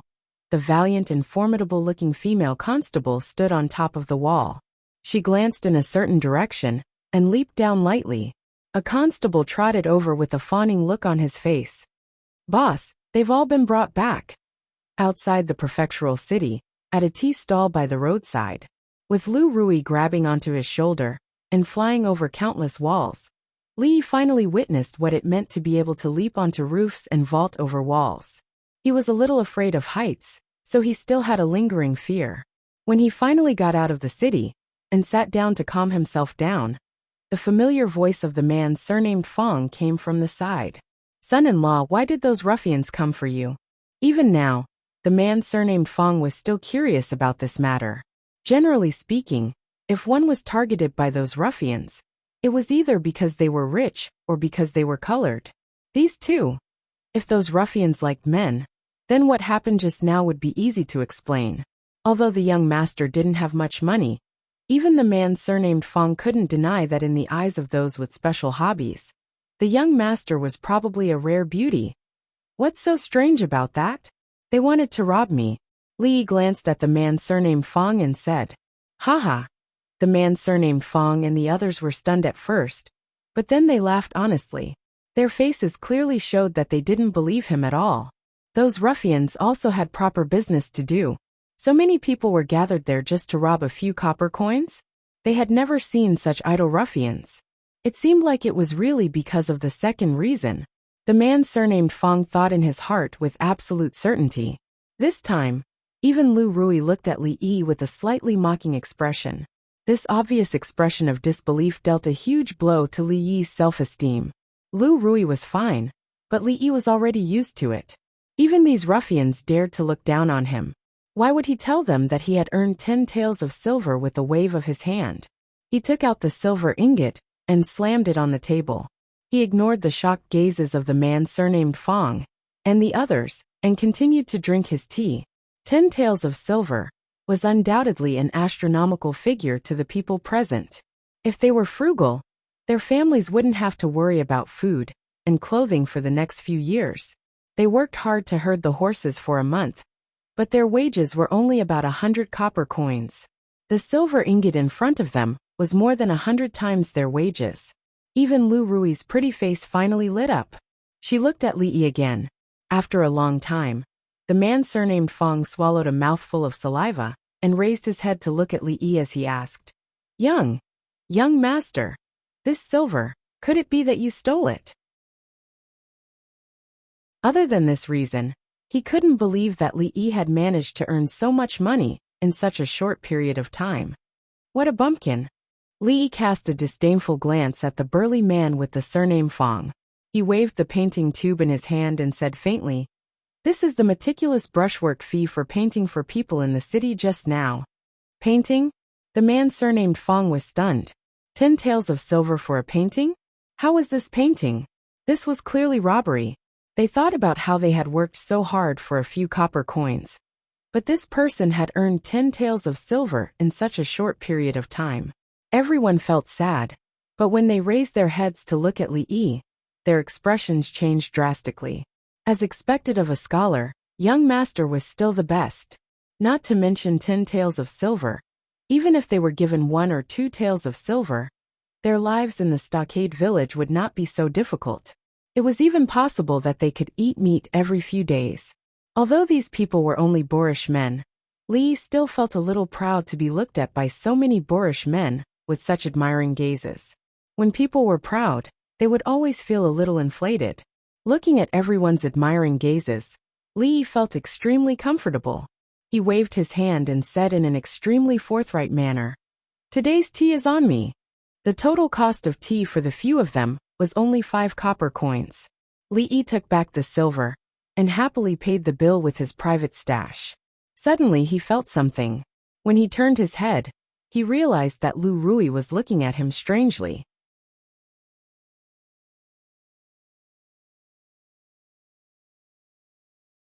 Chapter 34. For any family in Willow Leaf Village, 10 taels of silver was a huge sum of money. Even for Lu Rui, it was the first time she had seen so much money in her life. But at this moment, when she looked at Li Yi, she was thinking about more than this. A few days ago, on Chinese Valentine's Day, the poem Celestial on the Magpie Bridge was widely spread in Willow Leaf Village. Even illiterate girls in the village could recite it completely. Lu Rui did not know much about poetry.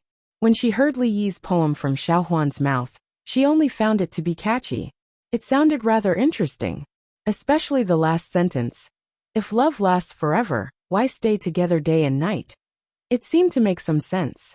Of course, there were times when she would think about more things. If she didn't have a deep understanding of the relationship between a man and a woman, she definitely wouldn't be able to write such a poem. Had this scholar experienced something exciting in the past? Could it be that in his heart, there was also a woman whom he yearned for but couldn't meet? But on the surface, it didn't seem like it.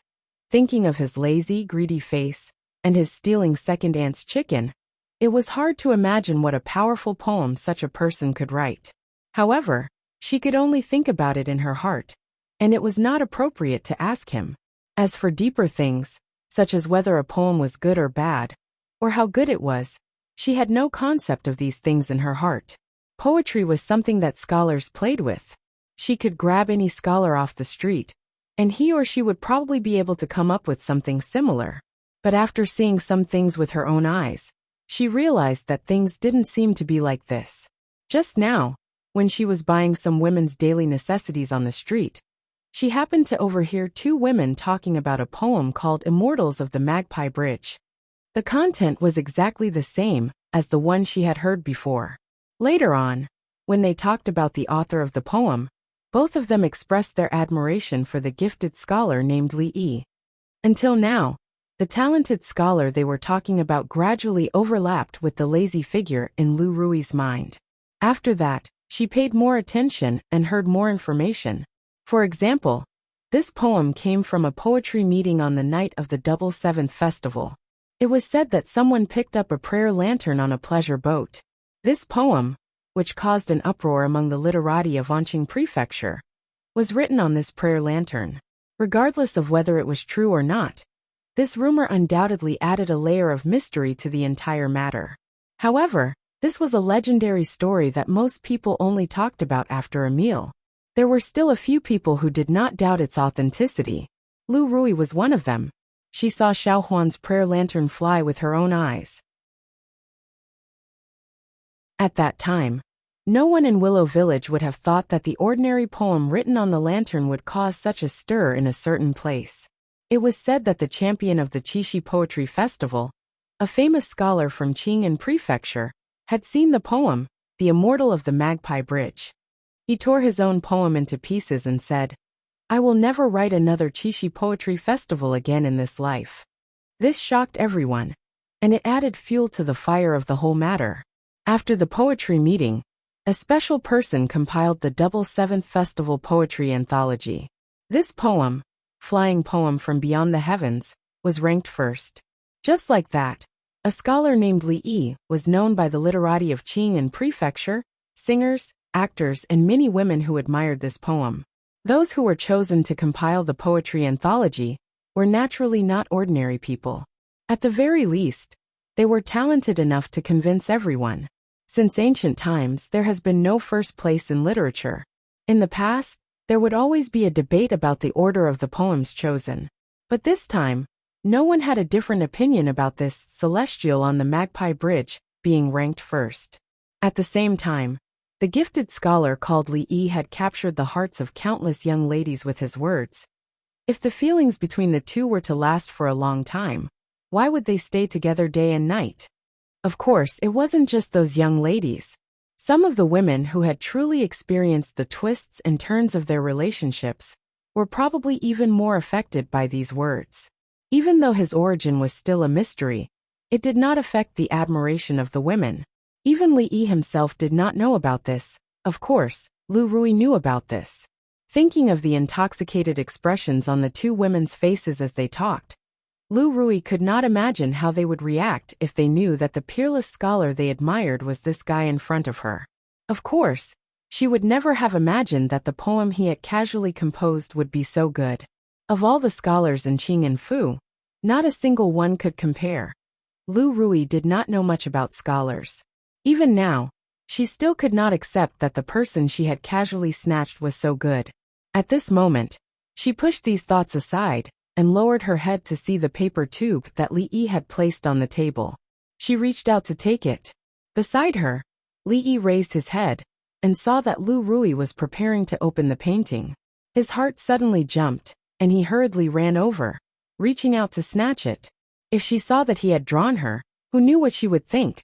Naturally, Li Yi's speed could not catch up to Lu Rui. She lightly raised her hand, and Li Yi pounced on empty air. "What is this?" Seeing how anxious he was, Lu Rui raised her eyebrows and asked. "Nothing, it's just a doodle." Li Yi laughed dryly. He could not tell the truth at this time.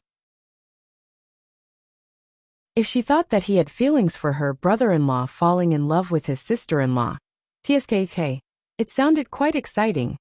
Lu Rui looked at him meaningfully. She did not open the painting in her hands, and casually threw the painting tube back. Li Yi hurriedly caught it, and his heart finally relaxed. How should we spend this money? Not wanting to be entangled in this problem, Li Yi hurriedly changed the topic. Of course, to buy grain. Everyone, including the large man surnamed Fang, spoke almost in unison. To them, even if they had 100 liang of silver, it was far from being able to carry a full jar of rice at home. Living at the bottom of society, nothing could replace the importance of grain and land in their hearts. Their family was already so poor that they could not even feed themselves. They definitely had to buy grain. Even if they did not say it, Li Yi had this plan. With a wave of his hand, the group of people entered the city in a grandiose manner. At the same time, the young girl carrying the painting walked one round on the street. After buying some things, she walked into a rather lavishly decorated small building in a busy area of the street.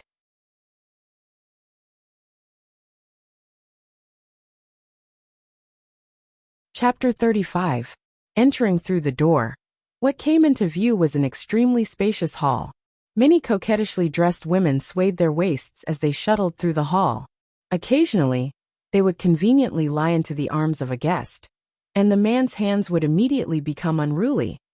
The girl carrying the painting carefully avoided the crowd and went up the stairs on the side to the second floor. After a few steps, the door beside her suddenly opened, and a man with a ruddy face walked out. The girl once again skillfully avoided him and walked straight to the door of the innermost room. If two lovers love each other for a long time, why would they be together day and night? A mellow voice came from the room. The woman in the room had finished singing one of the most famous lyrics recently, and shook her head. I've practiced for a long time, but my singing is still not good enough. I've ruined this good poem. A gentle woman opposite her looked at her with a smile and said, Drunken Mo, it's your standards that are too high. Even the sisters in the workshop who are good at singing can't compare to your singing just now. But even so, it still can't compare to sister watching. The woman sighed and said in a somewhat helpless tone.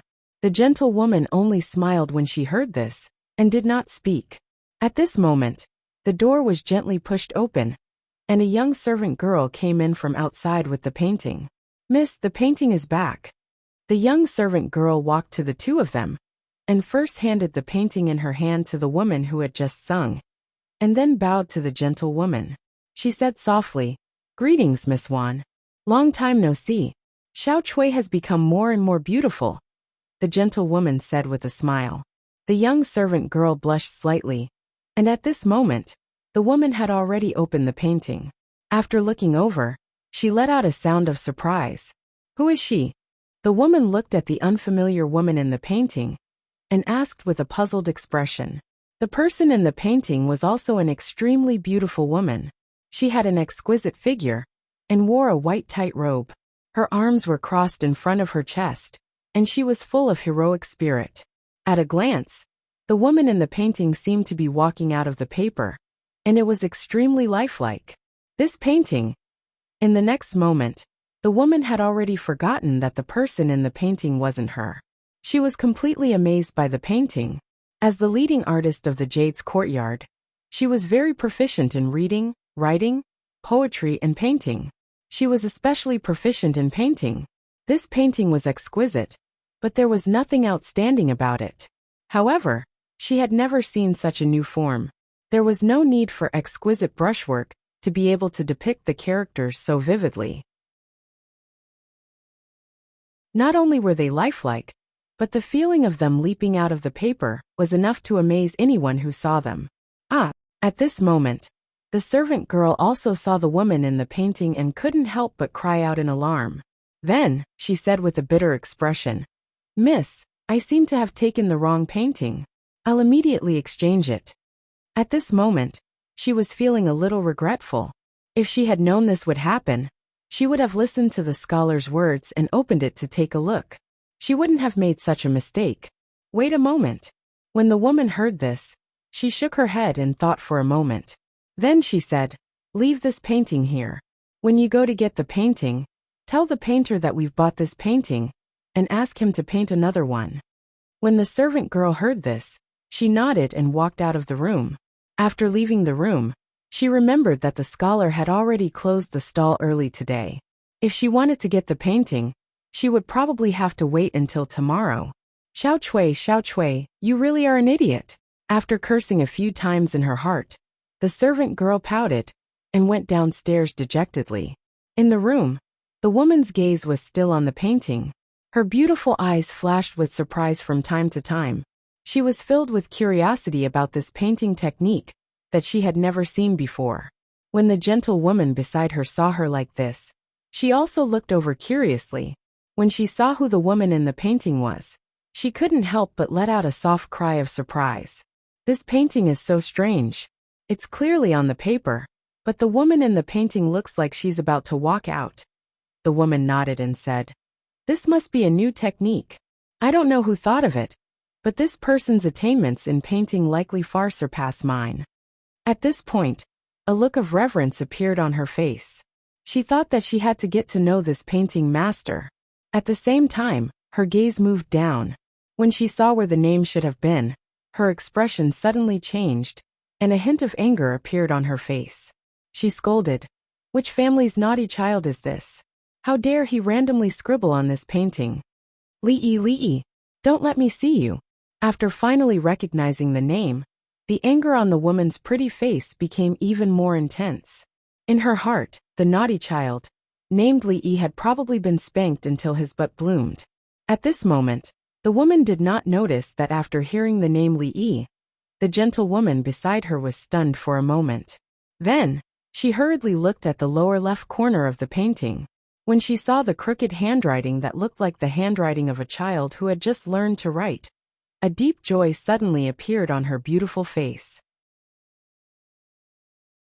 After confirming the familiar handwriting, she suddenly grabbed the hand of the woman beside her and said anxiously, "Zuemo, who made this painting? Quick, take me to see him." Sister, watching what's wrong.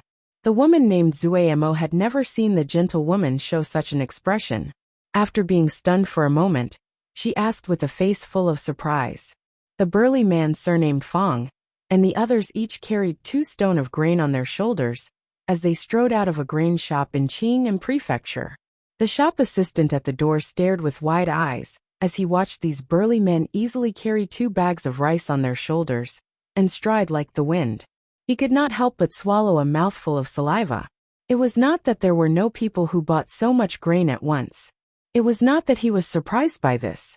It was just that the strength of these burly men had truly frightened him. 10 stone of rice cost a full 5 taels of silver. In such a short time, half of Li Yi's wealth had already been spent. Although it was a little painful, Li Yi would not hesitate at all to spend the money that should be spent. The horses that had been led down the mountain in the morning still needed to be used for the next 2 days. The group could only walk back. Green Willow Mountain was not far from Anqing Prefecture. It was only about an hour's journey on foot. All the heavy objects were carried by the burly man surnamed Fong, and the others. Li Yi felt relaxed. However, it had been a long time since he had walked such a long distance. When he walked back, his legs were still a little sore. The few of them carried 2 coarse cloth bags on their shoulders, and swaggered through the stockade. Naturally, it was very easy to attract the attention of others. Of course, compared to these, the big man surnamed Fong was carrying a piece of pork on his shoulder that attracted more attention. Most of the people in the stockade could not even guarantee 2 meals a day. It was unknown how long it had been since many people had touched meat. Suddenly seeing this scene, the impact in their hearts was quite big. Watching them walk away, someone suddenly lowered his head and picked up something from the ground. The crowd took a closer look and found that it was actually a grain of rice. Seeming to have thought of something, everyone's expression changed involuntarily. Could it be that all the things in the bags just now were all rice? There was so much grain. Did they go down the mountain to rob it? Such an absurd thought appeared in everyone's mind.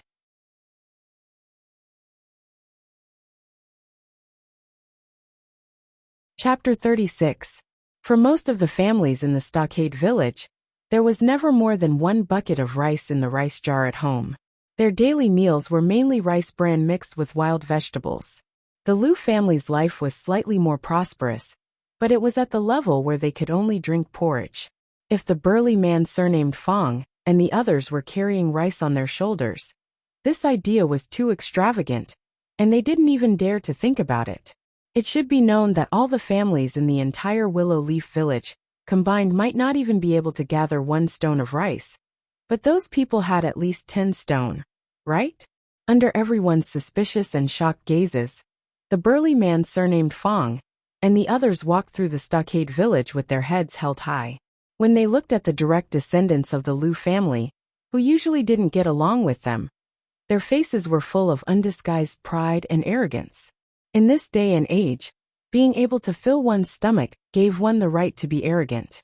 Those who ate porridge could look down on those who ate bran vegetables, and those who ate rice could naturally look down on those who ate porridge. Carrying rice and meat in the stockade village, one's back could be straighter than others. Xiao Huan was in the courtyard washing the clothes that Li Yi had changed out of yesterday. The courtyard door was suddenly pushed open, and the burly man surnamed Fong and the others walked in with a glowing face, carrying bags on their shoulders. Uncle Fong.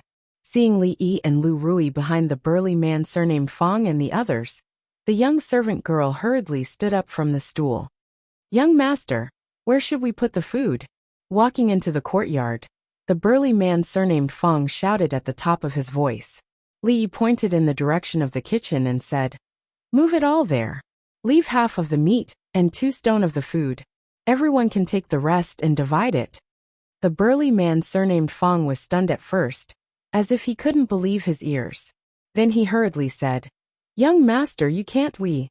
Li Yi waved his hand and didn't wait for the burly man surnamed Fong to continue. "I have the final say on how to divide these things. It's decided." Then, he stretched out his hand and waved it in front of the little maid, who didn't know what was happening. "Don't wash the clothes. Go and boil some hot water first. We need it for bathing later." After running around for a whole day, riding the horse all the way back, and walking all the way back, Li Yi did not have the stamina of the burly man surnamed Fong. He was unbearably tired, and there were probably a few blisters under his feet. Now he just wanted to take a comfortable hot bath, and then have a good sleep. No matter how big the matter was, he would deal with it tomorrow. The young servant girl's gaze rested on the half a fan of pork, carried by the burly man surnamed Fong for a long time. When she heard Li Yi call her, she hurriedly responded with an N, put down the clothes in her hands, and ran to boil water. "Son-in-law, wait, you really can't do this." The man surnamed Fong put down the things on his shoulder, and was about to chase after Li Yi when a figure suddenly blocked his path. "Just do as brother-in-law said just now. Everyone take these things and distribute them. Don't forget to give Elder Qin and Aunt Sun a share." Lu Rui watched Li Yi's back disappear into the house, and a strange look flashed in her beautiful eyes.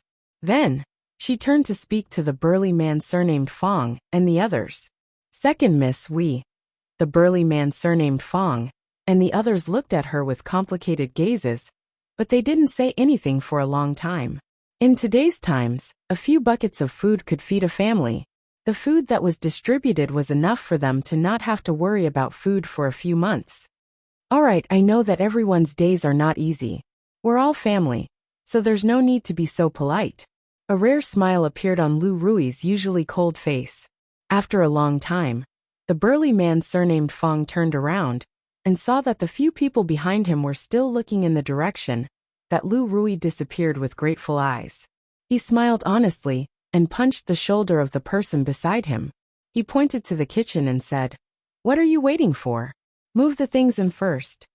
Wearing only a loincloth and lying in the wooden bathtub that was half the height of a person, Li Yi immediately felt refreshed. The fatigue accumulated during the day was swept away. The only flaw was that the space in the bathtub was a little small. If there was a chance in the future, he would definitely make a bathtub or dig a big bathtub at home and use it as a hot spring and a swimming pool. Xiao Huan walked in from outside and added some warm water into the bathtub. When she looked at the bathtub, her pretty face couldn't help but blush slightly. She thought about the situation when she first met the son-in-law, and her little face became even more like a ripe apple. "Son-in-law, Xiao Huan will help you wipe your back." The little servant girl picked up the towel and said softly. The little servant girl was very skilled at scrubbing his back. Her strength was neither light nor heavy. Li Yi leaned on the edge of the bathtub and enjoyed the little servant girl's back scrubbing service. He suddenly felt that the life of the ancient people was too extravagant and too depraved. It was already like this to have a little servant girl. He didn't know how luxurious those rich people's homes were. As a good youth of the 21st century, how could he allow himself to degenerate and be poisoned by the luxurious atmosphere of the feudal society? A man shouldn't be greedy for pleasure.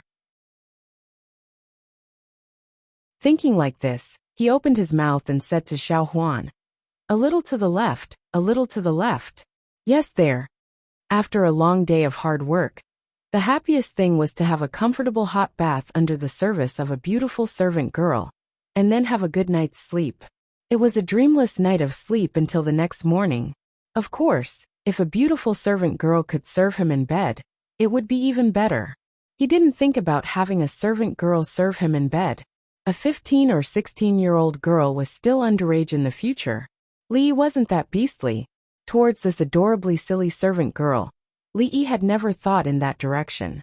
Moreover, if he really did this, he was worried that when he woke up tomorrow morning, his wife or sister-in-law would cut off his tool of crime. A moment later, the little servant girl left the room. When she passed by the kitchen, she went in to take a look. Seeing half a piece of pork on the table and 2 stones of white rice on the side, her small mouth slightly opened. It was hard to say whether the expression on her face was surprise or joy. In the past, when she went out to buy things, she would at most buy a small bag of brown rice or flour. There wasn't any extra money at home to buy more things. This was the first time the little servant girl had seen so much food. It seems that the son-in-law bought all of this. After muttering a few words, a trace of a smile appeared on the young girl's face. She faintly felt proud. Putting away the piece of pork, she walked briskly back to the courtyard to wash the clothes that she hadn't finished washing. Halfway through the bath, she remembered that the son-in-law had instructed her to lock something in a cabinet and not let the second young miss see it. The young maidservant hurriedly got up and picked up a painting tube that was placed on the table by the door. Just as she was about to lock it in the cabinet, her footsteps suddenly paused. She peeked into the bedroom and found that Li Yi was already asleep. When she looked at the thing in her hands again, a trace of doubt appeared on her small face. What is it that is so mysterious? Not letting second miss see, Xiao Huan secretly opened it to take a look. Son-in-law shouldn't know, right? Once again confirming that Li Yi wouldn't suddenly wake up, the young girl pulled open the string on the outside of the painting tube like a thief. When the portrait of an extremely beautiful and unfamiliar girl appeared in front of her, the little servant girl's expression froze. For a moment she was stunned. After a long time, she stuck out her tongue and said in a small voice, "If two people love each other for a long time, why would they stay together day and night?" The person son-in-law was talking about, could it be this girl?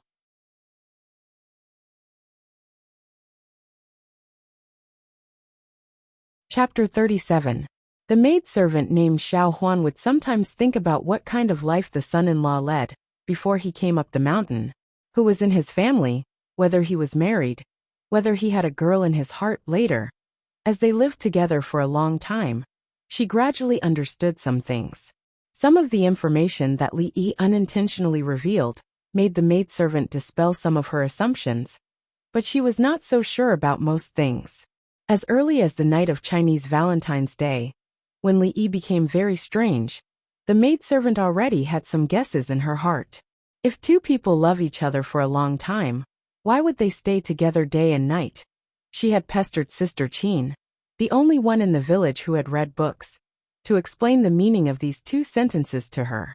She only remembered that Sister Qin had said at that time that son-in-law was probably a person with a story. She looked at the painting in her hand again. Looking at the beautiful girl, the maidservant could not help but let her imagination run wild. Could it be that this was son-in-law's former sweetheart? One was a dignified scholar, the other was a charming beauty. They should have been a pair that would be envied by the world, helping each other in times of hardship and accompanying each other for a lifetime. But suddenly, there was a great change. The scholar was kidnapped by the mountain bandits and became the husband of the village's stronghold, while the beauty sat alone in her boudoir, washing her face with tears. Although it could not be seen normally, son-in-law's heart must have been very bitter, right? Thinking of this, an inexplicable feeling suddenly surged in the young girl's heart. She felt a lump in her throat and her heart tightened. Tears fell down her cheeks. "Xiao Huan, what's wrong?" A familiar voice suddenly sounded beside her. The young girl was startled. When she turned her head, she saw Lu Rui standing behind her. "Ah, second miss." She quickly reached out to wipe her tears and said, "Nothing. I accidentally squinted my eyes just now." "What is this?" Lu Rui looked at the seemingly familiar painting in her hand and looked over.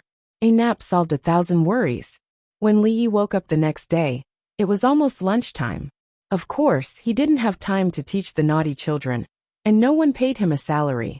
He didn't have enough motivation to work. Fortunately, it was up to him whether he went to school or not, and there were no restrictions. There was no one in the courtyard.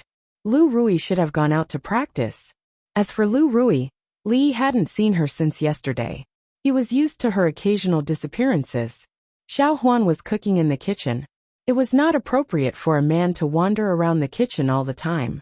Moreover, after a long time, Li Yi himself would get tired of it.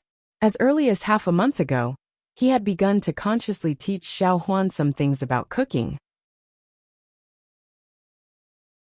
In short, She could not just casually throw something into the pot and cook it like before. Eating should be a kind of enjoyment, not as simple as filling the stomach. After washing up, he walked to the door and stretched his body. Breathing in the fresh air from the mountains, he immediately felt refreshed. The air wasn't polluted by industrialization. Every breath he took was filled with the smell of nature. It was extremely fresh and had a strong smell of meat. After carefully distinguishing it, Li Yi was sure that he didn't smell wrong. It was indeed the smell of meat. The smell didn't come from his own kitchen. Last night, he had told Xiao Huan to handle the meat himself. He wrinkled his nose and sniffed. Looking in the direction of the smell, he saw the naughty child from Master Fang's family walking over with a huge bowl in his hands. The naughty child walked up to Li Yi, holding the bowl, and said timidly, "Young master, my father asked me to bring this over." Seeing the big bowl of cooked meat in the naughty child's hands, Li Yi smiled and patted his head. He took the bowl from his hands. Although he didn't lack it, it was a kind gesture, so he couldn't refuse it. After completing the task his father gave him, the naughty child didn't even say goodbye, "Young master," and ran home. Today, not only was there delicious rice, but there was also meat to eat. The naughty child's smile had already reached the corner of his mouth, and his heart had already flown home. Not only did Li Yi smell the strong smell of meat, but many people in the Willow Leaf village stood at the door and swallowed their saliva as they smelled the fragrance in the air. Looking at the situation in the village, even rice was a luxury. It had been a long time since the people in the village smelled the smell of meat. When they saw the naughty children strolling around the village with bowls of white rice and a layer of meat on top of the rice, everyone couldn't stay calm. Not to mention pork. Even the richest family in the village couldn't be so extravagant with white rice. A group of landless tenant farmers actually ate better food than the people of the Lu family who had land. Many people couldn't help but stare at them. Thinking of what happened yesterday, some people finally realized that the things that Master Fang and his people brought back to the village were really food. A whole 10 stones of rice. For them, this was no less than an astronomical figure. Some people couldn't help but run to inquire about the news. When they came back, they were in a trance. They were worried that they didn't have a place to show off. When they were asked, Master Fang and his people naturally didn't hide anything and told them the whole story. When the news reached the ears of the people, it became a story of a powerful new son-in-law who easily exchanged a painting for 10 taels of silver. The meat and food were all bought by him. After hearing this piece of news, the crowd was left with nothing but deep shock. Among them, no one had seen what 10 taels of silver looked like. Previously, Fang's family was so poor that they didn't even have food to eat, but now they could eat rice and meat, which shocked them even more.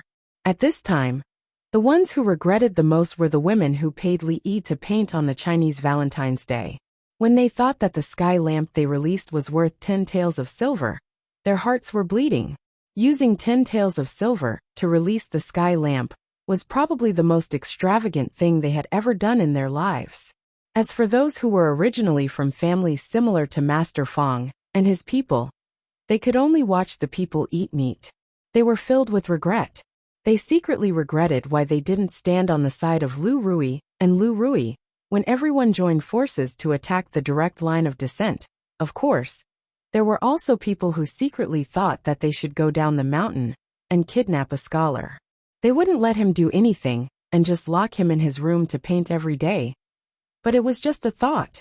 If any scholar had this kind of ability to earn money, how could there be a poor scholar? No matter how jealous the direct line of descent and the others were, they had to admit, Lu Rui and Lu Rui had really picked up a treasure this time.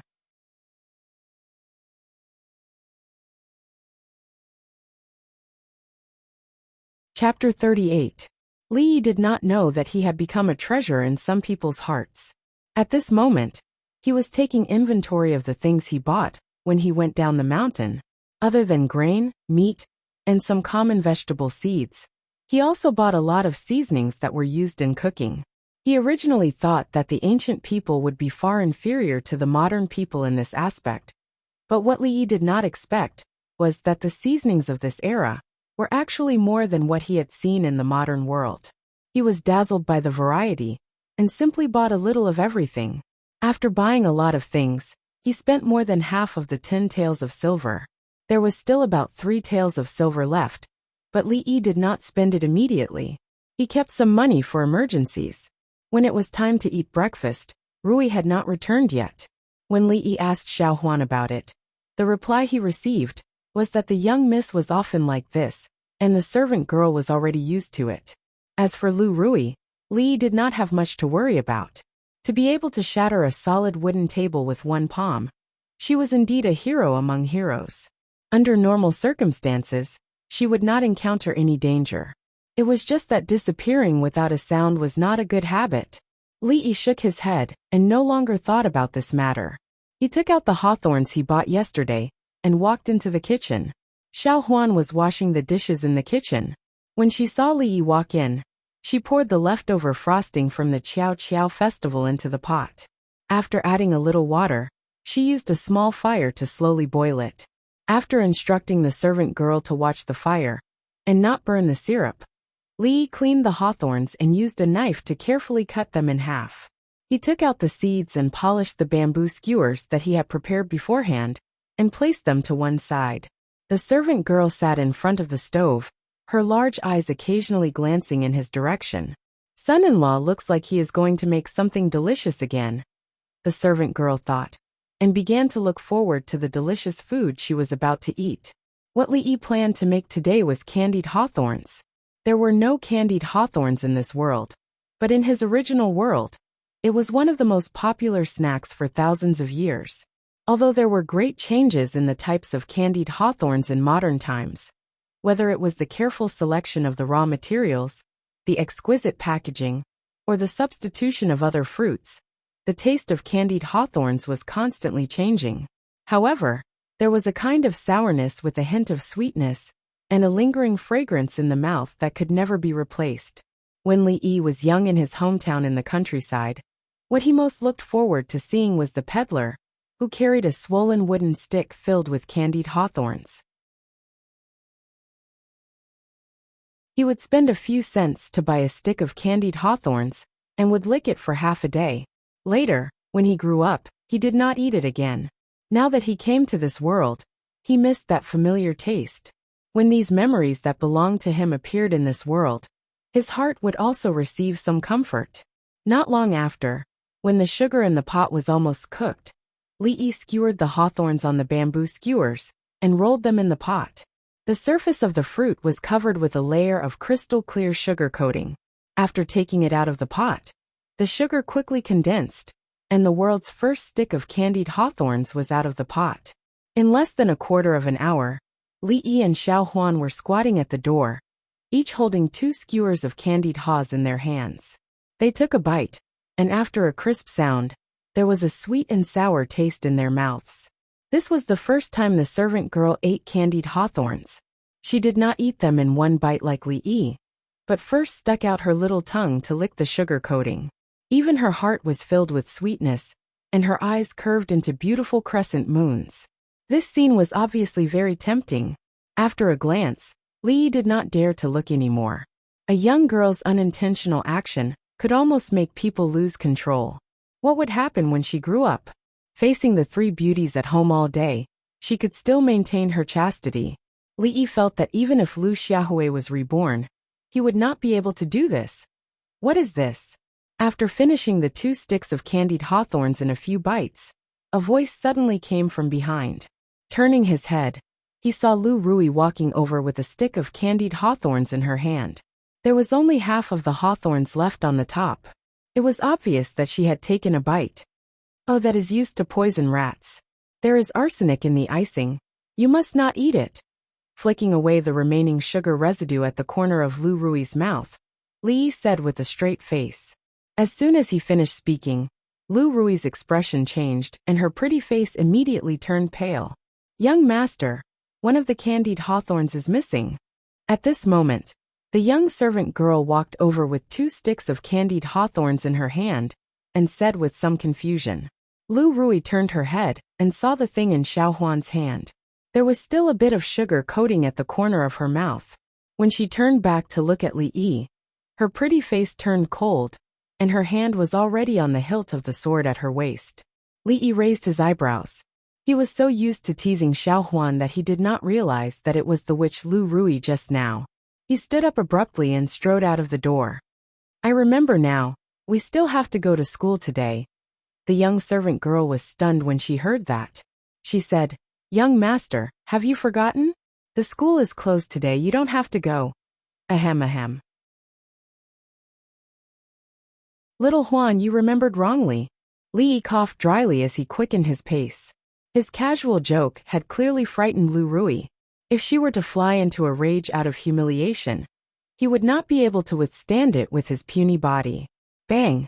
Li Yi, who was rushing away from the scene, was caught off guard and bumped into someone. It was soft, and he smelled a familiar fragrance. Lu Rui raised her head and looked at him. She frowned and said, Husband, why are you in such a hurry? Li Yi looked up and was about to speak when he suddenly saw blood seeping out of her sleeve, where he bumped into her just now. He could not help but be stunned. It was just a bump. Was it so serious? Then he realized something and hurriedly grabbed her hand and asked, Are you hurt? Miss, what happened to you? The young servant girl ran out of the courtyard and asked in panic. Lu Rui's figure followed closely behind. Seeing that she was standing there and was not seriously injured, she felt slightly relieved and asked, Are you okay? Lu Rui withdrew her hand without a trace and smiled faintly. She said, It's just a small injury. It's not a big deal. She reached out and handed a small bag of things to Xiao Huan. She said, There's some food here. Put it in the kitchen. You've lost so much blood. What's not a big deal? Li Yi frowned and threw the small bag of food to the side. He grabbed Lu Rui's hand again and strode into the house. Xiao Huan, go boil some water and bring the small box in my room over. Soon a voice came from the house. The young servant girl nodded and ran to the kitchen to boil water. Being dragged into the house by Li Yi, Lu Rui opened her mouth, but did not say anything in the end. Inside the house, Li Yi held Lu Rui's arm and untied the bandage she had casually wrapped around her wound. When he saw the wound that was more than 2 inches long and was still bleeding, he could not help but gasp. How did you get hurt? A cold light flashed in Lu Rui's beautiful eyes when she saw the wound.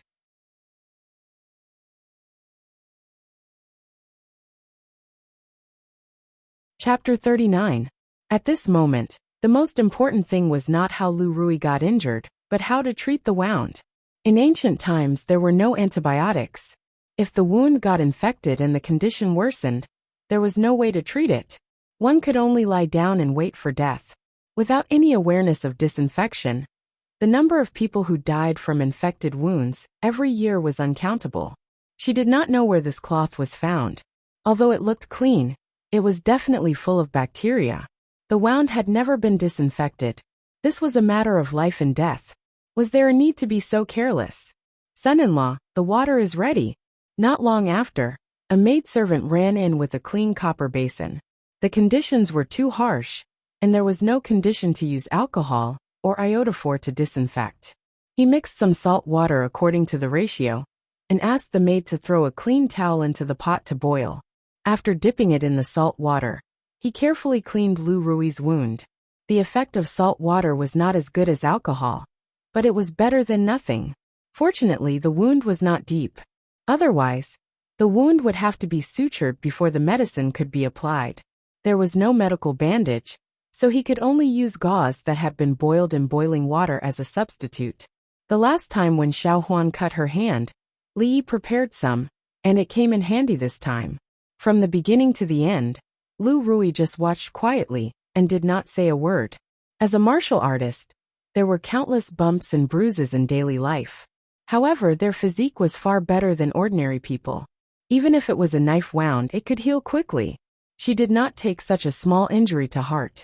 But at this moment, Li Yi's serious look made her not say the words of rejection that she wanted to say. This was the first time in her life that she had seen such a method of treating wounds. Although she didn't know why he had to use salt water to clean the wound, and the gauze used to bandage the wound seemed to be particular, Lu Rui was very convinced of Li Yi's abilities. Moreover, This feeling of being taken care of was something that she had not experienced for a long time. Of course, if he did not tie a butterfly knot with the gauze at the end, everything would be even more perfect. As for Lu Rui taking apart the butterfly knot that she tied with great difficulty, and making an ugly knot, Li had some complaints in his heart. What a beautiful bow. It was pleasing to the eye and looked a little cute. Xiao Huan was still the most obedient. After treating Lu Rui's wound, she went out to teach the little maid how to tie a butterfly knot. Sis, in the future, don't help the government catch those fugitives. After Li Yi and Xiao Huan left, Rui sat in front of the bed, holding Lu Rui's hand, and said after a long silence. Lu Rui smiled and said, I was careless this time and underestimated his strength. It won't happen again. Sister, you don't have to do these things anymore. Lu Rui seemed to have thought of something as a smile appeared on her pretty face. She said, Our family will no longer lack food in the future. Lu Rui didn't understand what she meant. He looked up at her in confusion.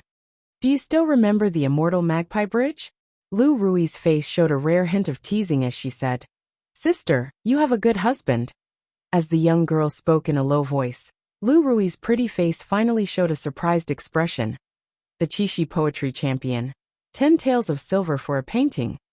In the room, the two of them whispered to each other like sisters. Li Yi tied a ribbon into a butterfly knot, and tied it on the little maid's hair.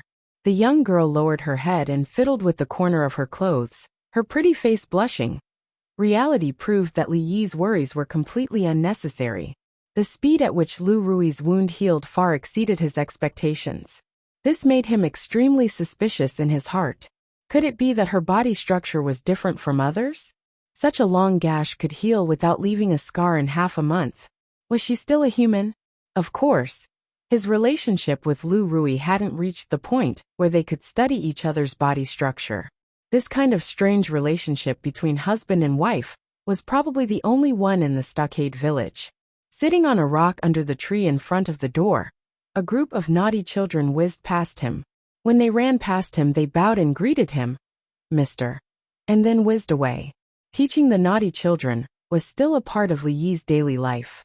The naughty children now didn't just know how to write their own names. When he was bored, he taught them how to write Arabic numerals. After a few days, the naughty children's level was still at the level of addition and subtraction within 10. In the beginning, the naughty children were very slow to accept this new type of marking. However, ever since Li Yi took out a stick of candied hawthorn as a reward for the naughty child who memorized it the fastest, all the naughty children couldn't sit still anymore. The power of candied hawthorn began to show for the first time in this strange world. In just one morning, all the naughty children in the school had memorized how to write the Arabic numerals 1 to 10. It was completely different from the later generations, where they had to make up a mnemonic song like, 1 is thin and long like a pencil, 2 is like a duckling floating on water. For the naughty children, delicious food was the #1 productive force. Therefore, in the afternoon, all the naughty children in the school ate candied hawthorn. Of course, Li Yi's position in the hearts of the naughty children had risen to a new height. The naughty children didn't care about the grudges between their elders. They would remember whoever told them stories and gave them candies. Even the naughtiest naughty child in the stockade village would behave in front of Li Yi. This was something that all the naughty children's parents were envious of. Moreover, in the recent days, the image of Li Yi in the hearts of the direct descendants of the Lu clan had undergone an earth-shattering change. They could look down on the scholar who didn't even have the strength to truss a chicken. But if this scholar could casually draw a painting in exchange for 10 stone meters of rice, then everything would be different. Looking at the fact that someone who used to live at the same standard of living as them, or even worse than them, could eat rice for every meal, this kind of psychological gap was not something that could be erased in a short period of time. Moreover, it could be foreseen that this was only the beginning. It wouldn't be long before there would be an even greater gap in the stockade village. Those who wanted to seize the land and other resources that belonged to Lu Rui and her sister did so to improve their own lives. However, who would have thought that because of this reason, they would become enemies with the direct descendants of the Lu clan, which would instead cause them a greater loss. In a short period of time, more and more people began to weigh the gains and losses in their hearts. And a certain scholar, who caused this change, was currently waving a palm leaf fan, leisurely sitting under a tree in front of the door to enjoy the cool air. Although the weather at the beginning of August had already entered autumn, the weather at night was still hot and stuffy. Staying inside the house was even more irritating, so it was better to enjoy the wind under the tree outside. The only bad thing was that there were a lot of mosquitoes here. In just a short while, Li Yi's body had already been bitten several times. Just as he was wondering if there was any way to repel the mosquitoes, a sturdy figure walked over from the front.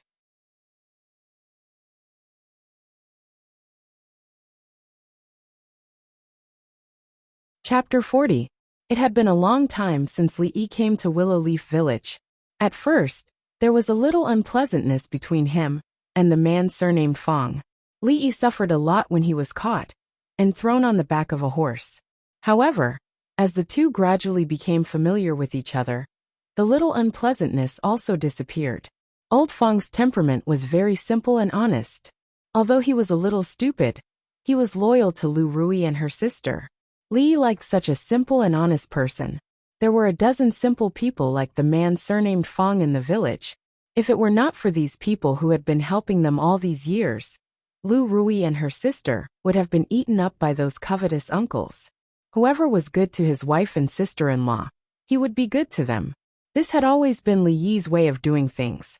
That was why he could distribute the food to them without so much as a frown. During this period of time, he had truly treated them as his own people. The man surnamed Fong came over and sat on the stone next to Li Yi. He seemed to be in a bad mood. "Fong, what's wrong? You look sad. Did Dahe steal Zhuzi's steamed buns again?"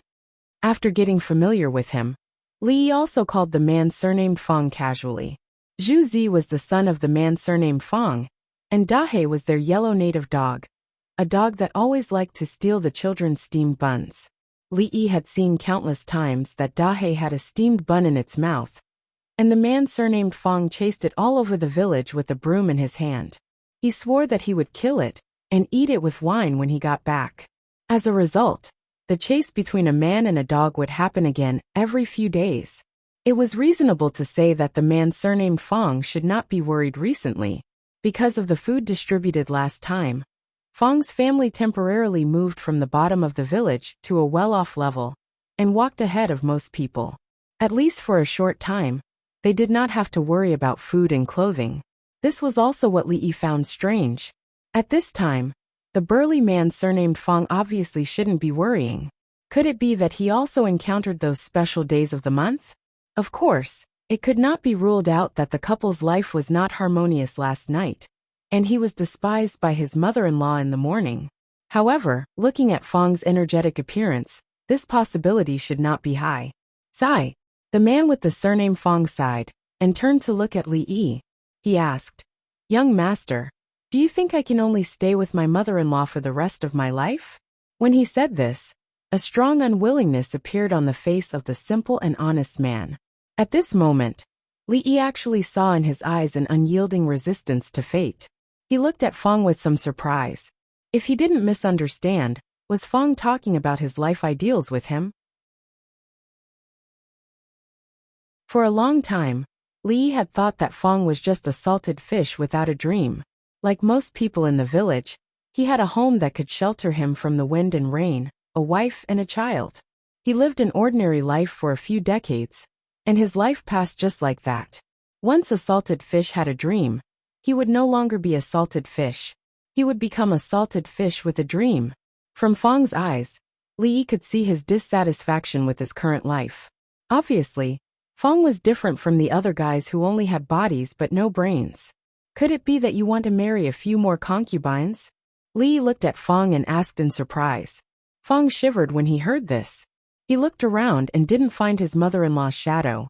Only then did he feel relieved. He sighed and said, "Zhuzi is not young anymore. In a few years, I will arrange a marriage for him. But with the situation at home, we can't even afford a decent betrothal gift. We can't earn much money from herding horses, And it's not even enough to buy food. I'm thinking if I can find another way to make a living. Young master, you are a capable person. Can you give me some ideas? Li didn't expect that Fong was actually worried about this matter. Fong's child should be less than 10 years old this year, right? He was running around the village naked all day with snot coming out of his nose. How could Fong think about marrying a wife so quickly? Even though he knew that people in this era generally got married much earlier than in modern times, he really couldn't imagine what that silly naughty child would look like when he got married. However, no matter what era it was, there was one thing that didn't change much. The problem that Fong was facing now should be the same as the man's parents worrying about buying a house and a car before they got married thousands of years later. Li thought that Fong was tired of his mother-in-law all day long and wanted to find another concubine. He didn't expect that Fong was actually planning for his naughty child. Poor parents in the world. There was a heaven-defying cheating device in his mind. In this incomparably backward feudal era, Li actually had countless ways to earn money. Simple alcohol purification, making a few pieces of soap, a few bottles of perfume, or even selling paintings could make a fortune. The reason why he hadn't taken action yet was because he was too lazy. After experiencing life and death, the current Li felt that his previous life was really boring. Every day, he did things that he didn't want to do. Every day, he worked hard and conscientiously. It was too boring and too tiring. As a person who had lived two lives, he had to sit there every day and paint for people. What was the difference between him and his previous life? Life wasn't just about being born and living on. He didn't want to be rich and powerful, but he wanted to live a peaceful life. This was his current attitude towards life. Of course, before that, he had to accumulate enough wealth. Otherwise, he could only pursue a peaceful life while eating scraps and vegetables. It was a good thing that Fong had ideas and ideals. Recently, Li also had an idea in his mind. After being here for so long, it was time to do something for this world. High-density alcohol and soap could not be made in a hurry. Just buying the raw materials would cost a lot. Without dozens or hundreds of taels of silver, he could only think about it. The cost was small, and the returns were quick. Li thought about it for a while, and finally came up with a good idea. The candied haws that only appeared in the Willow Leaf Village should go out of the mountain and bring benefits to the naughty children in this world. The hawthorn fruit needed to make candied haws was called red fruit in this world. For people living in the mountain, it was a material with zero cost. There was a large hawthorn forest behind the mountain, and there were as many fresh hawthorn fruits as one wanted. The icing used to make the candied haws needed to be bought in the marketplace at the foot of the mountain, but the price was not too high. 2 taels of silver were enough to start the candied haws plan. For the time being, it would be the first step of his plan to make money in this world. Li had absolute confidence in this kind of treasure, which had been passed down for thousands of years in the original world, and was still very attractive to naughty children. The reason why he hadn't brought it up was that he didn't want to work himself to death all day carrying a stick through the streets. When he turned around and saw old Fong's depressed face, Li Yi's face lit up like a spring breeze.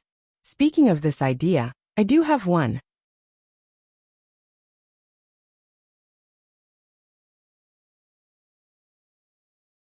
Chapter 41. When Fong stood up and went home, his face was still a little confused. With his wood-like brain, he still couldn't figure out what was so good about those unripe and sour red fruits that he didn't like to eat. Why did the son-in-law want him to pick those things? As for the reason why he wanted him to chop the bamboo, old Fong couldn't figure it out.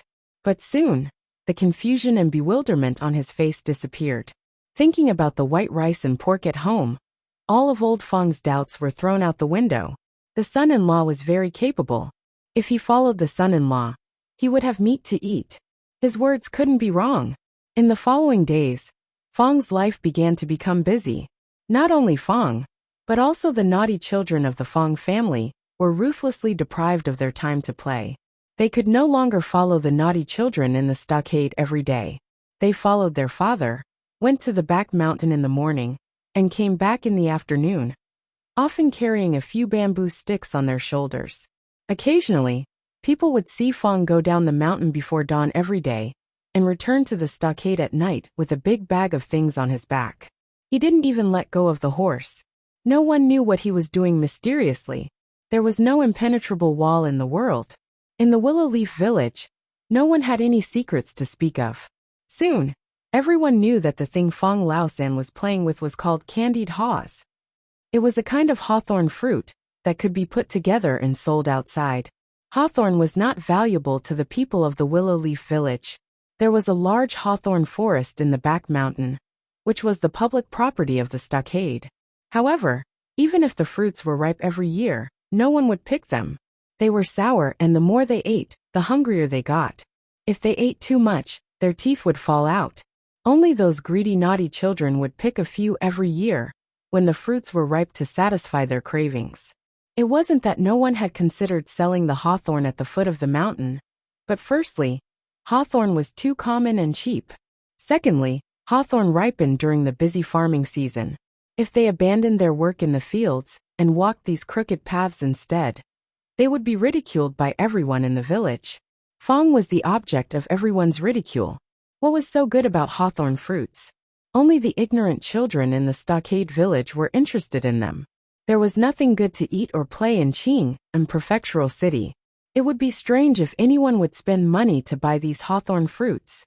Herding horses was a good job. Every month he could earn 100 copper coins. It was enough for him to buy a few caddies of rice.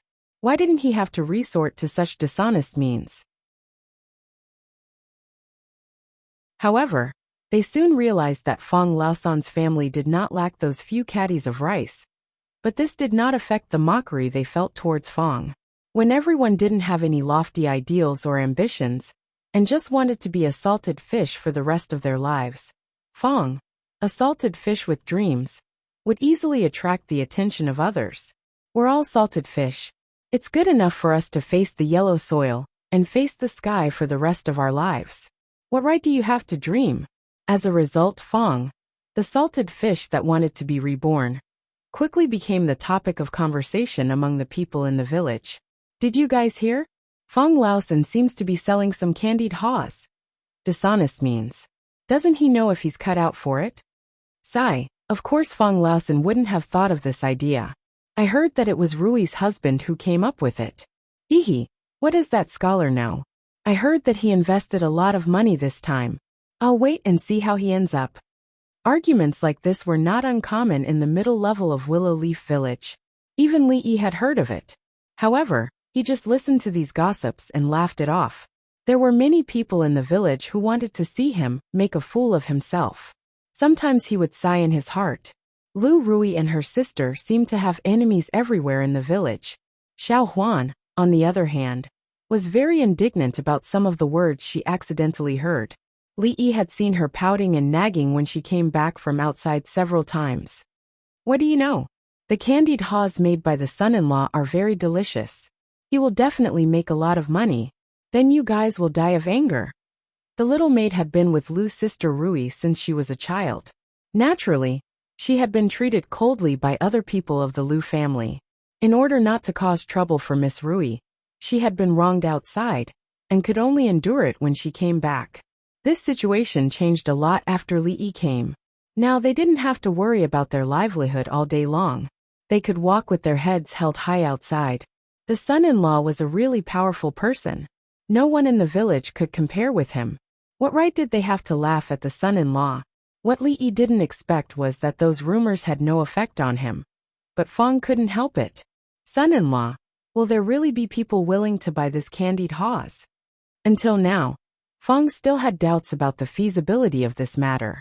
After all, it was just an ordinary hawthorn. Even if it was covered with sugar, it was still a hawthorn. The son-in-law had given him all the money. If all the money went to waste in the end, even if the son-in-law didn't blame him, he would feel bad. Seeing that Fong was looking at him with a perturbed expression, Li Yi glanced at him and said, "If you don't feel at ease, why don't I find someone else to do it?" Old Wu came to find me this morning and said that he wants to try too. Why don't you rest and let him do it? Looking at the expression on Li Yi's face, Fong felt at ease. The next moment, Fong's face immediately changed into his signature honest smile. He put his arm around Li Yi's shoulder and said, "There's no need, there's no need. Old Wu has a one-track mind. He's not the type to do this. Besides, what kind of relationship do I have with the son-in-law? Don't forget that I was the one who captured the son-in-law." Seeing the burly man with the surname Fong walk out with a smile, several black lines appeared on Li Yi's face. It was very easy to make candied hawthorns, and didn't require much preparation time. Fong had already bought the icing from the foot of the mountain. The August hawthorns were not fully ripe yet, but it didn't affect the taste much. Under Li Yi's guidance, Fong cut all the bamboo from the mountain into bamboo sticks of similar size. The edges were polished smooth, and the bottom of the bamboo stick was slightly wider, making it more suitable to hold. After the hawthorns were seeded and coated in the syrup, he dipped a little sesame seed on the top. There was a little white in the middle, making it look even more attractive. He stuck all of the candied hawthorns on wooden sticks and brooms. Seeing the naughty child beside him gulping down his saliva, Fong felt a little more confident. He took down a candied hawthorn and handed it to him. He conveniently kicked the naughty child's butt and said, "Listen to your mother at home. Wait for me to come back tonight." 2 hours later, on the crowded main street of Qing'an Prefecture, the simple and honest man carried a strange object and stood by the side of the road. He hesitated for a long time before a resolute expression appeared on his face. A moment later, a voice full of energy traveled over. "Ice candied gourd." For a moment, several gazes were cast over from the crowd on the street.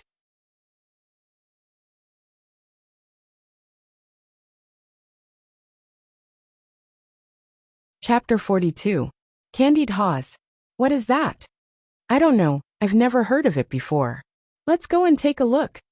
The term candied haws was undoubtedly a new term to the people of this world. With a curious mentality, the pedestrians on the street all looked in the direction of the voice. They saw a burly man standing in a corner of the street, holding a long object in his hand. The top of the object was densely packed with something. Looking closely, those things that were the size of abacus beads were strung together. Weren't they just ordinary red fruits? Even if the red fruit was covered with a layer of crystal clear stuff and sprinkled with sesame seeds, it couldn't change the fact that it was a red fruit. "Hey man, how much are you selling this ice something gourd?" A young man in a long robe came forward and asked. 5 copper coins for a skewer." The simple and honest man immediately replied. 5 copper coins? The young man was stunned at first, then he shook his head and left. Red fruits were not rare. One could buy a few caddies of them on the street for 1 copper coin. Only a fool would spend 5 copper coins for just a few of them. I thought it was some rare item, but it's just a few red fruits. 5 copper coins for a skewer. This man really dares to ask for a price. TSK, there's nothing to see, let's go. When he saw the crowd that had been attracted by his first call quickly disappear, the heart of the man surnamed Fong could not help but sink. The thing that he was most worried about had happened. "Here's 5 copper coins, give me a skewer." A voice came from the side. The man surnamed Fong turned his head and saw a middle-aged scholar in navy blue robes. He took out 5 copper coins from his chest pocket and placed them in his hand. This was his first customer. The burly man was overjoyed and hurriedly put the money away. He took a skewer of candied haws and handed it over. "Your candied haws." The scholar reached out and took it, then left. The burly man, who wanted to get his evaluation, felt a little disappointed. After all, he didn't want everything he had done for the past few days to be in vain. In a place where the burly man surnamed Fong couldn't see, the middle-aged scholar took a bite of the sugar-coated haws, and a trace of surprise flashed across his face. He lowered his head to look at the sugar-coated haws in his hand and murmured, "There's sweetness in the sour, crispy and delicious. I really didn't expect that red fruits could be made in such a novel way." Because he was a little hungry, he bought a snack that he had never seen before on a whim, but it gave him a different kind of surprise. A smile appeared on the middle-aged scholar's face, and his mood seemed to improve a little. He continued to walk forward. At this moment, the burly man surnamed Fong, who had just completed his first transaction, had a glimmer of hope in his heart. He raised his head and shouted at the top of his lungs. Candied haws! Delicious candied haws! Candied haws! It's free if it's not sweet. After an hour, the man with the surname Fong, whose voice had become somewhat hoarse from all the shouting, leaned against the wall in an extremely discouraged manner. The trace of hope in his heart had also been mercilessly destroyed. Up until now, his second skewer of candied haws had not been sold. It had to be said that the shape of the candied haws was very peculiar, and it attracted many people to inquire about it. However, when they saw that the so-called candied haws were just a few red fruits strung together, and the price was actually 5 copper coins, they all lost interest. Should I try selling it for 1 copper coin a skewer first? Fong muttered to himself somewhat helplessly. However, when he remembered that the son-in-law had warned him before he left that a skewer of candied haws could not be less than 5 copper coins, he could only give up on this idea. On the street, a little further away from the burly man surnamed Fong, a mischievous child of about 5 or 6 years old was hugging a woman's thigh and wailing incessantly. Be good, mother will make delicious food for you when we get back, the woman helplessly said as she looked at her child, who was suddenly making a scene. No matter how hard she tried to coax him, she could not calm him down. No, I want to eat it now. The mischievous child was obviously not that easy to fool. He hugged her thigh and shook his head vigorously. The mischievous child, who had long since figured out his mother's routine, knew that what awaited him when he returned home was definitely not delicious food, but a vicious beating as punishment for his disobedience. Rather than foolishly waiting to be beaten when he returned home, he might as well pester his mother for some benefits. This way, it would be worth it even if he was beaten when he returned home. The mischievous child who was making a scene on the street quickly attracted the attention of passers-by. The woman also felt a little embarrassed when she was stared at by so many people. She wanted to calm the child down first, and then slowly educate him when they returned home. However, she suddenly realized that the crying beside her had stopped.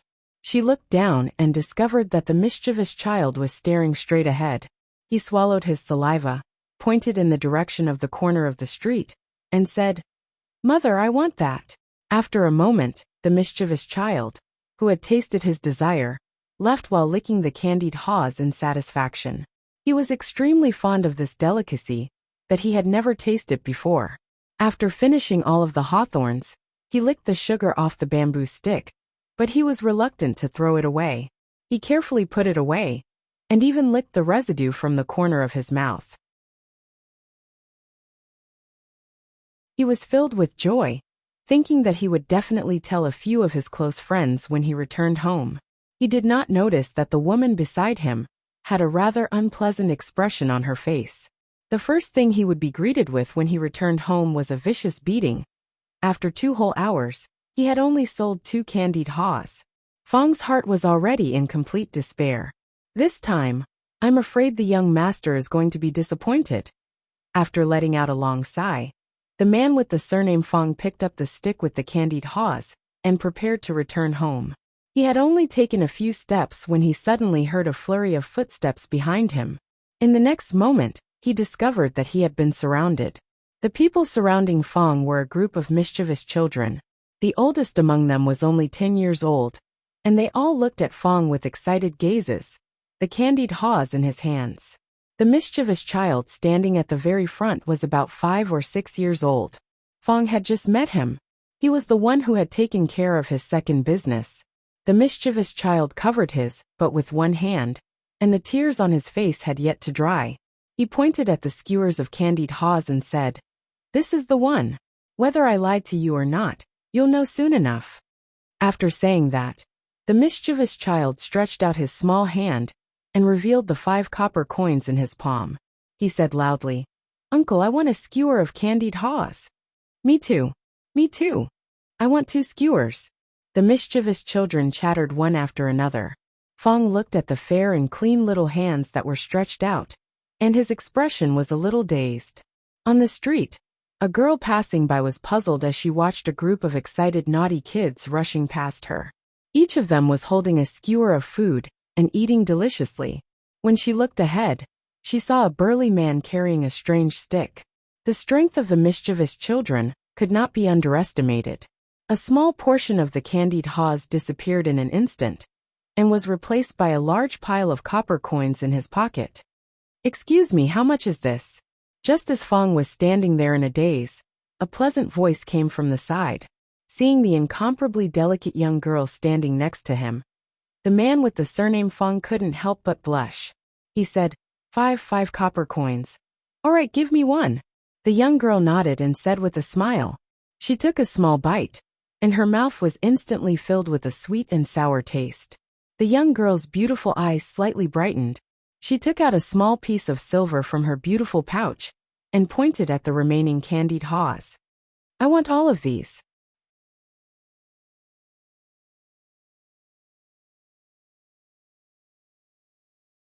Chapter 43. Fong had brought around 30 skewers of candied haws with him today. Half of them had been bought by the naughty children, and there were still around a dozen left. It was obvious that the young girl couldn't carry them all by herself. After the young girl paid, Fong took the initiative to help her deliver them to the place. With so many copper coins in his pocket, it felt heavy and made him feel very at ease. At this moment, Fong couldn't help but feel ashamed for doubting his son-in-law's thoughts. "Uncle, how are these candied haws made?" The young girl walked in front with a skewer of candied haws in her hand. She gently licked the sugar coating and guessed that it was frosting, but she wasn't sure. She turned her head and asked in confusion, "Miss, I can't tell you that." Fong laughed foolishly. He didn't reveal the method of making the candied haws, just because the young girl was beautiful. Fong wasn't that stupid. This was something he would use to make his family rich in the future. How could he just casually tell others? Hearing Fong's answer, the young girl was stunned for a moment. After a while, she also realized that her question was a bit inappropriate. She smiled apologetically and said, "Sorry, I forgot that this is Uncle's secret recipe. I shouldn't have asked." Fong laughed foolishly and didn't reply. He followed behind the young girl and walked through the noisy street. He didn't know when it started, but the crowd started to thin out. The buildings on both sides also gradually became more luxurious. There was a row of red doors with mighty stone lions in front of them. It was extremely extravagant. To buy a stronghold here, it would probably cost a lot of money. Fong muttered to himself. He also began to wonder about the identity of the young girl. After all, the people who could live here were either rich or noble. They weren't people ordinary people like them could come into contact with. "It's here." Not long after, the young girl stopped walking. She turned around and smiled at the man surnamed Fong. "Wait here for a moment. I'll go in and come out immediately." Fong nodded and watched the young girl walk through the 10 feet tall door. The two servants at the door bent over and said something. Because he was too far away, he couldn't hear clearly. Not long after, the young girl's figure appeared again. 4 young girls followed behind her, each holding a tray in their hands. They walked to the front of the burly man surnamed Fong and looked at the strings of crystal-clear candied haws. The young girl on the left asked curiously, "Sister Yenji, what is this?" "Don't ask too much. I'll tell you later. First pluck these candied haws." The girls looked at Fong with puzzled eyes, then looked at the candied haws one by one. He couldn't throw away the stick he was carrying on his shoulder. By the time these girls took all the candied haws off the tree, Fong's mission had been completed. Before he left, he heard one of the girls muttering, "Isn't this just a red fruit? What's so rare about it?" As for what happened after that, Fong was not in the mood to listen. He just wanted to go back to the stockade village and start making the next batch of candied haws. At this time, in the backyard of an extremely luxurious mansion in Anqing Prefecture City. Who would have thought that a mere red fruit could be made so delicious? A young girl licked her lips, as if she hadn't had enough. Her action was extremely seductive. "You actually doubted me just now."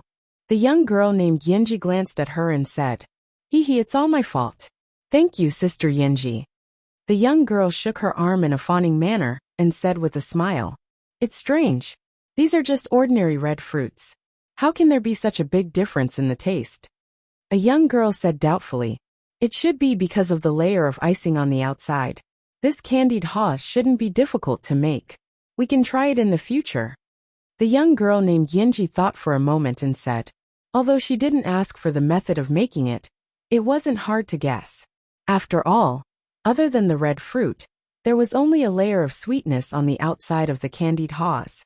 It seemed like the icing had melted, and then wrapped around it. Yinji, what are you doing here? A gentle voice suddenly came from behind them. The young girls turned their heads, and saw a beautiful woman walking over with the support of 2 servant girls. The woman had a beautiful face. Although the crow's feet at the corner of her eyes betrayed her age, her charm didn't diminish. It was just that her face was a little haggard and thin. Her face was also abnormally pale. Princess! Seeing this woman, the young girls stood up in a panic. They were also a little nervous. They were the servants of the prince's mansion. If they were to gather here, it would be easy to think that they were slacking off. Princess, why did you come out? The wind is strong outside. You should go back quickly. The young girl named Yinji had a worried expression on her face. She hurriedly walked over and supported the woman as she spoke. The beautiful woman shook her head and said, "It's fine.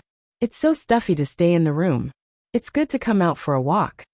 After speaking, her eyes inadvertently glanced behind the young girls. On the stone table, there was a string of red and crystal clear things. She walked over and asked curiously, "What is this?" The young girl closest to her quickly wiped the corner of her mouth and said respectfully, "Princess, this is called candied haws." Candied haws? The woman asked again. "What is this thing used for?" "Princess, this is a snack that Yinji bought on the street." The young girl named Yinji came forward and said. The woman nodded and picked up a stick of candied haws. After looking at it, she said, "It's crystal clear and looks good." She then took a bite. The sweet and sour taste made her mouth water. She then said, "It's delicious." Seeing the woman finish the stick of candied haws, all the young girls couldn't help but widen their eyes. Especially the young girl named Yinji. A look of surprise appeared on her pretty face. As the personal maid of the princess, she certainly knew that the princess had been feeling unwell these days. She could hardly eat anything. Occasionally, she would eat something, but she would quickly spit it out. As a result, she had lost a lot of weight. Many doctors had been invited, but they were all useless. Even the specially invited imperial doctors were helpless. After so many days, this was the first time she had seen the princess eat so happily. "Why do I feel even hungrier after eating all this?" After eating the candied haws in her hand, the woman had a look of confusion on her face. She said, "Yinji, tell the kitchen to make some food and send it to the room later." "Yes, princess, I'll go right away." The young girl's face was even more surprised. After responding, she immediately trotted away. A moment later, in the study of the manor, the middle-aged man who was reading in the room suddenly stood up when he heard the servant's report. With a face full of joy, he said, "What did you say? Princess can eat now?" The young girl nodded and said, "Yes, the princess took the initiative to ask the kitchen to make food. Sister Yinji said that the princess ate a lot tonight. Quick, take me to see the princess." The middle-aged man laughed and strode out of the room after his beloved wife's stubborn illness was cured. At the same time, Fong also strode into Li Yi's house. Clatter! Piling up a large pile of copper coins on the table in front of him, Fong laughed and said, "Young master, all the candied haws have been sold." Previously, he only earned 100 copper coins a month. Today, in just a short time, it was equivalent to his monthly income. Fong was extremely happy. Now we don't have to worry about whether Zhuzi can get a wife or not. Do we? This result was within Li Yi's expectation, so he said with a smile. Lao Fong laughed heartily and said with lofty sentiments, "Don't worry. If we make money in the future, we can also learn from those rich people and live in big houses, marry a few concubines, and live a comfortable life." The big houses that he saw today had obviously completely stimulated Fong, and even his life goals had been raised a lot. It seemed that he was shocked by Fong's lofty ideals. Li Yi's smile froze on his face. After a while, he sighed, stood up, patted Fong on the shoulder, and turned away without saying a word. "Young master, what's wrong?" Li Yi's actions puzzled the man with the surname Fong. Just as he was about to ask, he seemed to have sensed something. He turned his head abruptly and saw a familiar face appear behind him. However, at this time, this familiar face was extremely gloomy. Who else could it be but his wife? Fool, what did you just say? In just a moment, the broom in Li Yi's house was in Madame Fang's hand. What a sin! Li Yi stood in the courtyard and heard the screams coming from the room. He sighed deeply.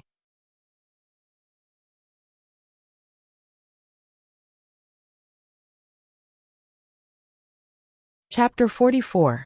Li Yi really couldn't see it. Fang, who usually looked very gentle, could turn into a tough woman in a second. She waved the broom vigorously in her hand.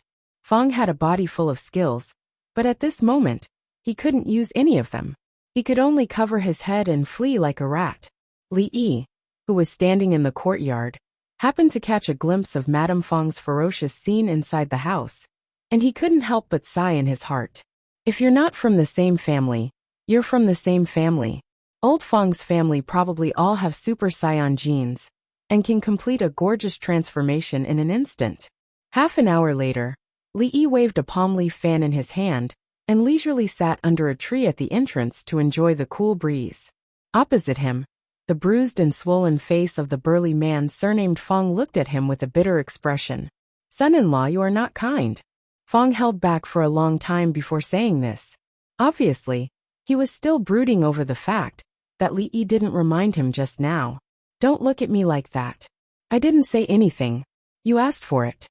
Being stared at by this guy with big eyes. Li Yi always felt like he was being stared at by a dog. He hurriedly waved his hand and said, it was obviously Fang who had a cheap mouth. This kind of thing couldn't be blamed on him. Fang opened his mouth and found that he was speechless. He carefully thought about what Li Yi said and suddenly felt that what he said was very reasonable. It was him who said to live in a big house, and it was him who said to marry a concubine. Fortunately, he didn't say that he would divorce his mother-in-law at that time. Otherwise, how could he still stand here and talk to the son-in-law now? He could probably only nag a few words when he offered incense every year. Fang didn't want to talk about the sad past. Thinking about how popular the candied haws was, he was ecstatic and said, you're right. This candied haws is really a good way to make money. It's much better than herding horses in the stockade. Li Yi looked at Fang with disdain. Up until now, Fang was still thinking about buying a big house and marrying a concubine. Perhaps even in his next life, he would not be able to realize this dream. Son-in-law, what should we do next? Previously, Li Yi had said that today was just a small experiment. Fang couldn't wait to ask. Even good wine was afraid of a deep alley. If he wanted to sell candied haws in this world, it was obviously not enough for Fang to carry a stick and sell them on the street alone. Li Yi needed more manpower. Go and ask everyone who else is willing to participate in this matter. We need more people. Li Yi thought about it and said. Li Yi originally wanted to let people who were close to Lu's sister Rui participate. For them, this was definitely beneficial and not harmful. It was enough to change their lives. Although they wouldn't become rich overnight, they wouldn't have to worry about food and clothing. However, he didn't want to force others. This matter still needed to be decided by them. Do you still need to ask? Only a fool wouldn't do something to make money. Fang rolled his eyes, patted his chest and said, don't worry, son-in-law. Leave this matter to me. In his opinion, those who didn't want to make money were fools. It was difficult to even fill their stomachs while guarding the small piece of land at home, not to mention marrying a concubine and living in a big house. Good things should not flow to outsiders. Of course, Fang went to find his brothers who were familiar with him. In this era, it was undoubtedly very difficult for farmers who had been working in the fields all their lives to accept a new thing. In their eyes, only land and food were tangible and tangible things. However, since it was the son-in-law who asked, almost everyone agreed without any hesitation. After all, he was the man who gave their whole family a full meal. This kind of kindness was not to say that they would go through water and tread on fire. But when Li Yi needed them, they would definitely stand up. Although there were still some doubts and apprehensions in their hearts, everyone chose to believe. When old Fang showed him what he had gained on the first day, His apprehension vanished like smoke in thin air. To be able to earn a net profit of 100 copper coins in a day, for them, this kind of speed that was like robbing money was undoubtedly very attractive. That night, everyone was busy. A few women washed the hawthorns overnight and boiled them into a sugar paste. Fong and the others skewered the hawthorns and coated them in the sugar paste. Finally, they sprinkled some stir-fried sesame seeds on top. The next day, when the sun had just risen, they hurried down the mountain. Naturally, the movement of so many people could not be hidden from others. The plump lady Wu stood at the door of her house and watched as Master Fong and the others carried strange sticks out of the stockade. She curled her lips and said in a small voice, "A group of idiots. Sooner or later, they will be killed by that poor scholar." In a very luxurious mansion in the Qing and prefectural city, the atmosphere today was different from usual. It was very jubilant. The servant girls and manservants who walked around the mansion all received double the usual amount of money.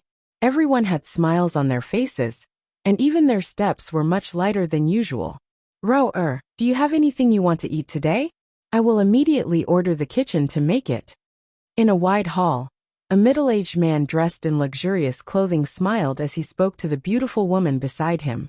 The woman looked at the table full of delicious food in front of her and smiled helplessly. She said, "Your Highness, there is no need to trouble yourself. This is already enough."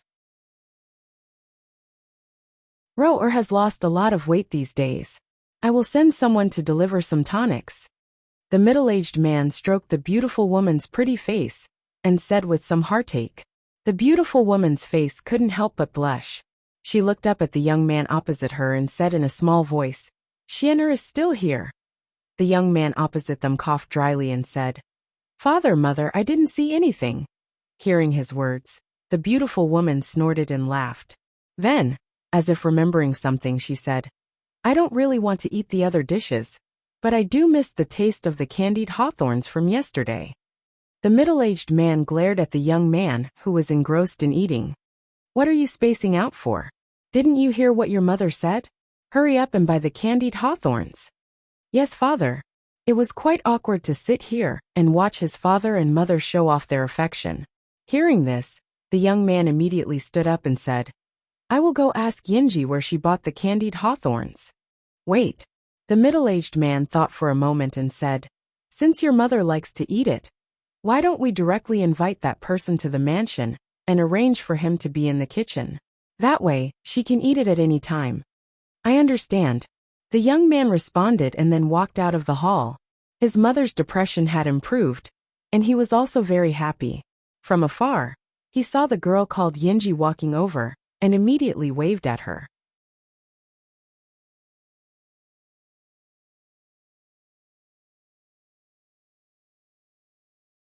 Chapter 45. Qing'an Prefecture was huge. If they wanted to spread the candied haws as quickly as possible, they would need a lot of manpower. Fong alone was far from enough. They parted ways at the city gate. Li Yi followed Fong and listened to him boast about how popular he was with the naughty kids yesterday. When they reached a certain street, Fong's body shook, and he looked at the familiar corner of the street. A dozen naughty kids were gathered there, their faces full of anxiety. "What candied haws? Are you guys lying to us? Liars are puppies. There really were candied haws yesterday. Why didn't that uncle come today? Are there no candied haws today?" The naughty kids paced around anxiously. For the first time in their lives, they didn't sleep in this morning. They woke up all their friends early in the morning and asked their parents for a few copper coins before rushing here. However, they were disappointed to find that the uncle who sold candied haws yesterday was not here. The naughty kids even searched the surrounding area, but couldn't find a single candied haw vendor. When they thought about how they would never be able to eat the sweet and sour candied haws again, the naughty kids became even more anxious. "Look, that uncle is here!" Someone shouted first. The naughty kids turned their heads and saw a familiar figure standing on the street. The next moment, they saw the candied haws that they had been yearning for day and night. Whoosh! The scene from the day before replayed itself. "Uncle, I want 2 skewers. I want 3 skewers. Here are 20 copper coins. Give me 4 skewers." The naughty kids fought to be the first. One by one, they stretched out their little hands and stuffed the copper coins into Fang's arms. They were afraid that all the candied haws would be bought by someone else if they were too late. Seeing the naughty kids leave one by one in satisfaction, and the candied haws were half gone, Fang's face was full of smiles. This made him feel like he was one step closer to his dream. However, compared to the feeling of realizing his dream, another feeling came faster and more urgent. Not long after, Fang held his stomach, bent over, and said to Li Yi, "Son-in-law, please look after him for a while. I'm going to relieve myself." Without waiting for Li Yi to nod, Fang had already disappeared. Li Yi originally wanted to wander around the city, but now he could only wait for Fang to return. After a while, a few sticks of tonghalu were sold. Almost all of the buyers were naughty children, or some adults who were pestered by naughty children. Occasionally, a well-dressed young lady would buy a bunch or two, but when normal adults saw that these were just ordinary red fruits, they didn't have the heart to buy them. This was within Li Yi's expectations. The biggest consumer group of tonghalu were naughty children.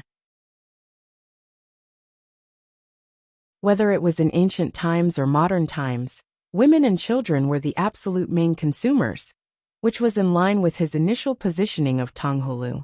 The remaining dozen or so skewers of candied haws were sold out in a short while, leaving only one skewer stuck on top. It was an eyesore and uncomfortable no matter how he looked at it. Li Yi frowned and plucked the last skewer of candied haws. Just as he brought it to his mouth, a voice suddenly came from afar. "Shut up." Crunch. A crisp sound came. He had already bitten off the first stick of hawthorn fruit. In order to make delicious tonghalu, it was very important to control the heat when boiling the sugar paste. This time, the sugar paste had been boiled for a long time, and it was a little burnt. He remembered to remind them to be careful next time. Then, Li Yi raised his head and looked at the young man who was trotting over. After a moment of surprise, two voices came almost at the same time. "It's you! It's you!" The young man was also a little surprised. He didn't expect that the person selling the tonghalu was actually the scholar who painted the last time. Of course, Li Yi also recognized this friend at once. After all, he had only met one rich man in this world who was willing to spend 10 taels of silver to buy a painting. After a short moment of surprise, the young man moved his eyes away from Li Yi's face and looked at the last stick of tonghalu in his hand, which he had already bitten off. "You!" He stretched out a finger and pointed at Li Yi. Just as he said one word, he suddenly waved his hand dispiritedly, grabbed Li Yi's arm, and said, "Follow me." "What are you doing?" The young man was thin and weak, but he was quite strong. Li Yi staggered and was forcibly pulled forward by him. "Did you make this tonghalu? Let go of me first." "Is it you or not? So what if it is?" "That's right. Life was like being F***ked. Since he couldn't resist, he would enjoy it."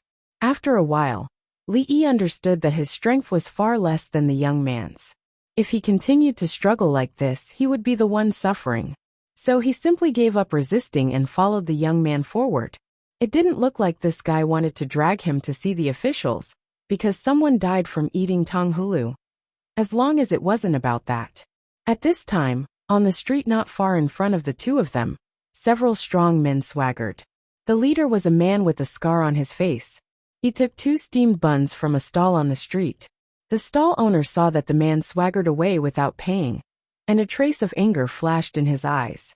Finally, he sighed and could only accept his bad luck. He dared to be angry, but didn't dare to say anything. "Big brother, look who that is." Suddenly, one of the men beside the scarred man trembled and suddenly pointed to the front, as if he had seen something. When the scarred man heard this, he looked up and saw a familiar figure.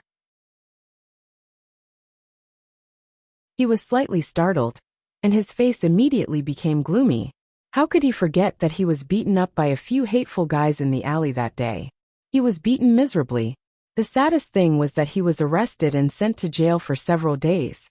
Not only did he eat moldy food, he didn't even have a comfortable place to sleep. Every time he dreamed of those days, he would wake up in a cold sweat.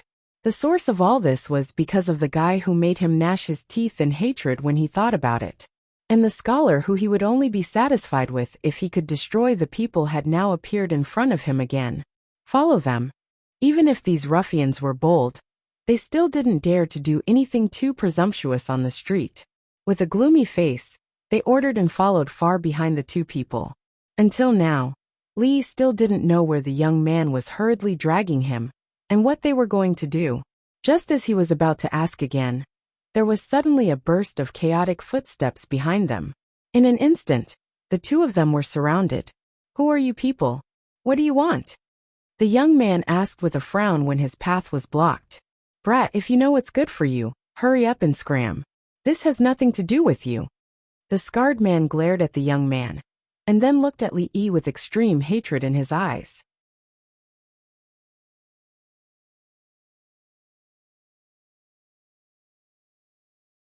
Chapter 46. When he saw the scar-faced man again, Li Yi knew that things were going to be bad. Just by looking at the hateful expression on his face and his fiery eyes, it was obvious that this guy was a very vengeful person. Last time, he had Fong and the others by his side to protect him. This time it was just the two of them. Moreover, the young man beside him did not seem to have much combat power. It was likely that he would be defeated this time. The two of them had already passed through the most bustling street. At this time, there were only a few passers-by on both sides of the road. These people had clearly planned to surround them here. Scram! Although the young man did not recognize the scar-faced man in front of him, it was obvious that the other party was up to no good. His face darkened as he spoke coldly. It was obvious that the enemy was strong while he was weak, but this young man was still so unyielding. This caused Li Yi to involuntarily look at him a few more times. He was not afraid in the face of danger, and did not bow down to evil forces. He had some of the demeanor that Li Yi had in the past. What did you say? The scar-faced man's expression froze. He looked at Li Yi and the young man in front of him with a gloomy expression. Can't you see that I have so many people on my side? You actually dare to speak to me like this. Thinking of the scholar's reaction last time, the scar-faced man looked at the two of them again. Could they be blood brothers? Brat, I originally wanted to let you go today. Now don't even think about leaving. The scar-faced man stared at the young man with an unfriendly gaze and said fiercely. Without those abnormal fellows from last time, the scar-faced man did not feel any pressure in his heart. I'll give you 3 breaths of time to finish them off. At this time, the young man opened his mouth with a gloomy expression. It was as if he was speaking to the surrounding air. The scar-faced man and the other men were stunned when they heard this. It was obvious that they were surprised by the young man's actions. However, in the next moment, they could not help but burst into laughter. Brat, could it be that you've lost your mind? One of the men had just spoken halfway when a passerby who walked past him suddenly exploded and punched out. The man's body was immediately sent flying. There was no time for the scar-faced man and the others to react. A man who was squatting down at a roadside stall and picking up goods used one hand to support himself. With a sweep of his leg, another few men fell. Clang! It was the sound of a long sword being unsheathed. Suddenly, a flash of saber light flashed in front of the scar-faced man's eyes. A peddler who was carrying a load and walking by suddenly turned around, pulled out a long saber from his waist, and put it on the scar-faced man's neck. Everything happened so suddenly. Not only did the scar-faced man and the others not expect it, but even Li Yi was stunned. What the hell was going on? Let's go! At this moment, the young man grabbed Li Yi's arm again and walked straight past them, as if nothing had happened. The scarred man stood there in a daze, cold sweat dripping down from his forehead. Steamed bun was once again held at knife point. At this moment, he felt as if his entire outlook on life was collapsing. That person looked at him without any emotion, as if he was looking at a dead person. Just from the look in his eyes, the scar-faced man knew that he really dared to kill him. Until now, he still didn't understand why these passers-by were so skilled, and why they would listen to that young man. In the distance, there was suddenly a flurry of footsteps. A few bailiffs dressed in black jogged over. The moment he saw those bailiffs, the scar-faced man was so moved that tears almost flowed out. although he didn't know how many times he had been taught a lesson by these bailiffs. At this moment, seeing their figures, the scar-faced man felt as if he had seen his family. Family, come and save us. What are you doing? Put down your sabers. In Anqing Prefectural City, there were actually people who dared to use sabers to hurt people on the streets. The leading bailiffs roared, pulled out the saber at his waist, and pointed it at the people in the distance. The expression of the man holding the saber didn't change. He felt around his waist, and casually threw a token over. The bailiffs reached out and caught it. After glancing at it, his expression changed, and he hurriedly put away his saber. He jogged over and said, "My lord, take all of these people back and await punishment." The man withdrew his saber from the scar-faced man's neck, waved his hand at the bailiffs, picked up his load, and quickly disappeared into the streets. When the bailiffs looked back, he discovered that the two people who had been standing next to him had also disappeared. After standing in place for a moment, his expression darkened. He pointed at the ruffians and loudly said to the bailiffs, "Take them all back." With great difficulty, he found the restroom to relieve himself. Fong came out of the restroom with a satisfied expression. As he walked back along the street, he kept wondering if his wife had added something to his breakfast. Otherwise, how could he have gone to the restroom 4 times in a row, and now walk so lightly? Son-in-law, walking to the familiar corner of the street, Fong had just opened his mouth to call out when he saw that the original position was empty. He suddenly froze and asked son-in-law. Just as the man surnamed Fong was looking for Li all over the world, Li was staring at a tall gate in a daze. The scene that had just happened on the street had already caused him to have some doubts about this young man's background. At this moment, he deeply realized that this nouveau riche's background was not ordinary. Ningguang Mansion. Above the gate, there was a large plaque with these words written squarely on it. Of course, such a plaque could not be hung on the door of one's own house. Could it be that this young man in front of him was actually a member of the royal family of the Jing Kingdom? Before Li could figure out this question, he was pulled into the gate by the young man. "Young prince." The 2 servants standing at the door hurriedly bowed to greet him. This prince's mansion was very big. Being pulled by the young man, Li didn't know how many twists and turns they had gone through, and finally stopped in front of a gatehouse. The young man pushed the door open, and when the few people in the room looked up, they immediately stopped what they were doing and bowed together, saying, "Young prince, quick, make some candied fruits immediately." The young man waved his hand at them and said in a hurried tone. Hearing this, Li was stunned for a moment. After all this time, this guy had hurriedly brought him here just to make candied fruits for him? This was the first time that Li had seen such a willful nouveau riche. Looking around, looking at the furnishings here, it should be a kitchen or something like that. On the table beside him, there were some hawthorns and white sugar. It seemed that they had tried making candied fruits by themselves. However, although the method of making candied fruits was simple, the ratio of sugar to water, the temperature, and the time of boiling would affect the taste of the candied fruits. Without countless predecessors, hundreds and thousands of years of exploration and experimentation, it was really not an easy thing to make delicious candied fruits. You're tuning in to the Li Mei's Wuxia Whispers YouTube channel. We're so grateful for your support, and don't forget to subscribe to join us on this incredible journey through captivating stories. Your generosity through donations truly makes a world of difference, as it's the primary source of revenue that allows me to expand and enhance this channel for you. Thank you from the bottom of my heart for being a part of this adventure.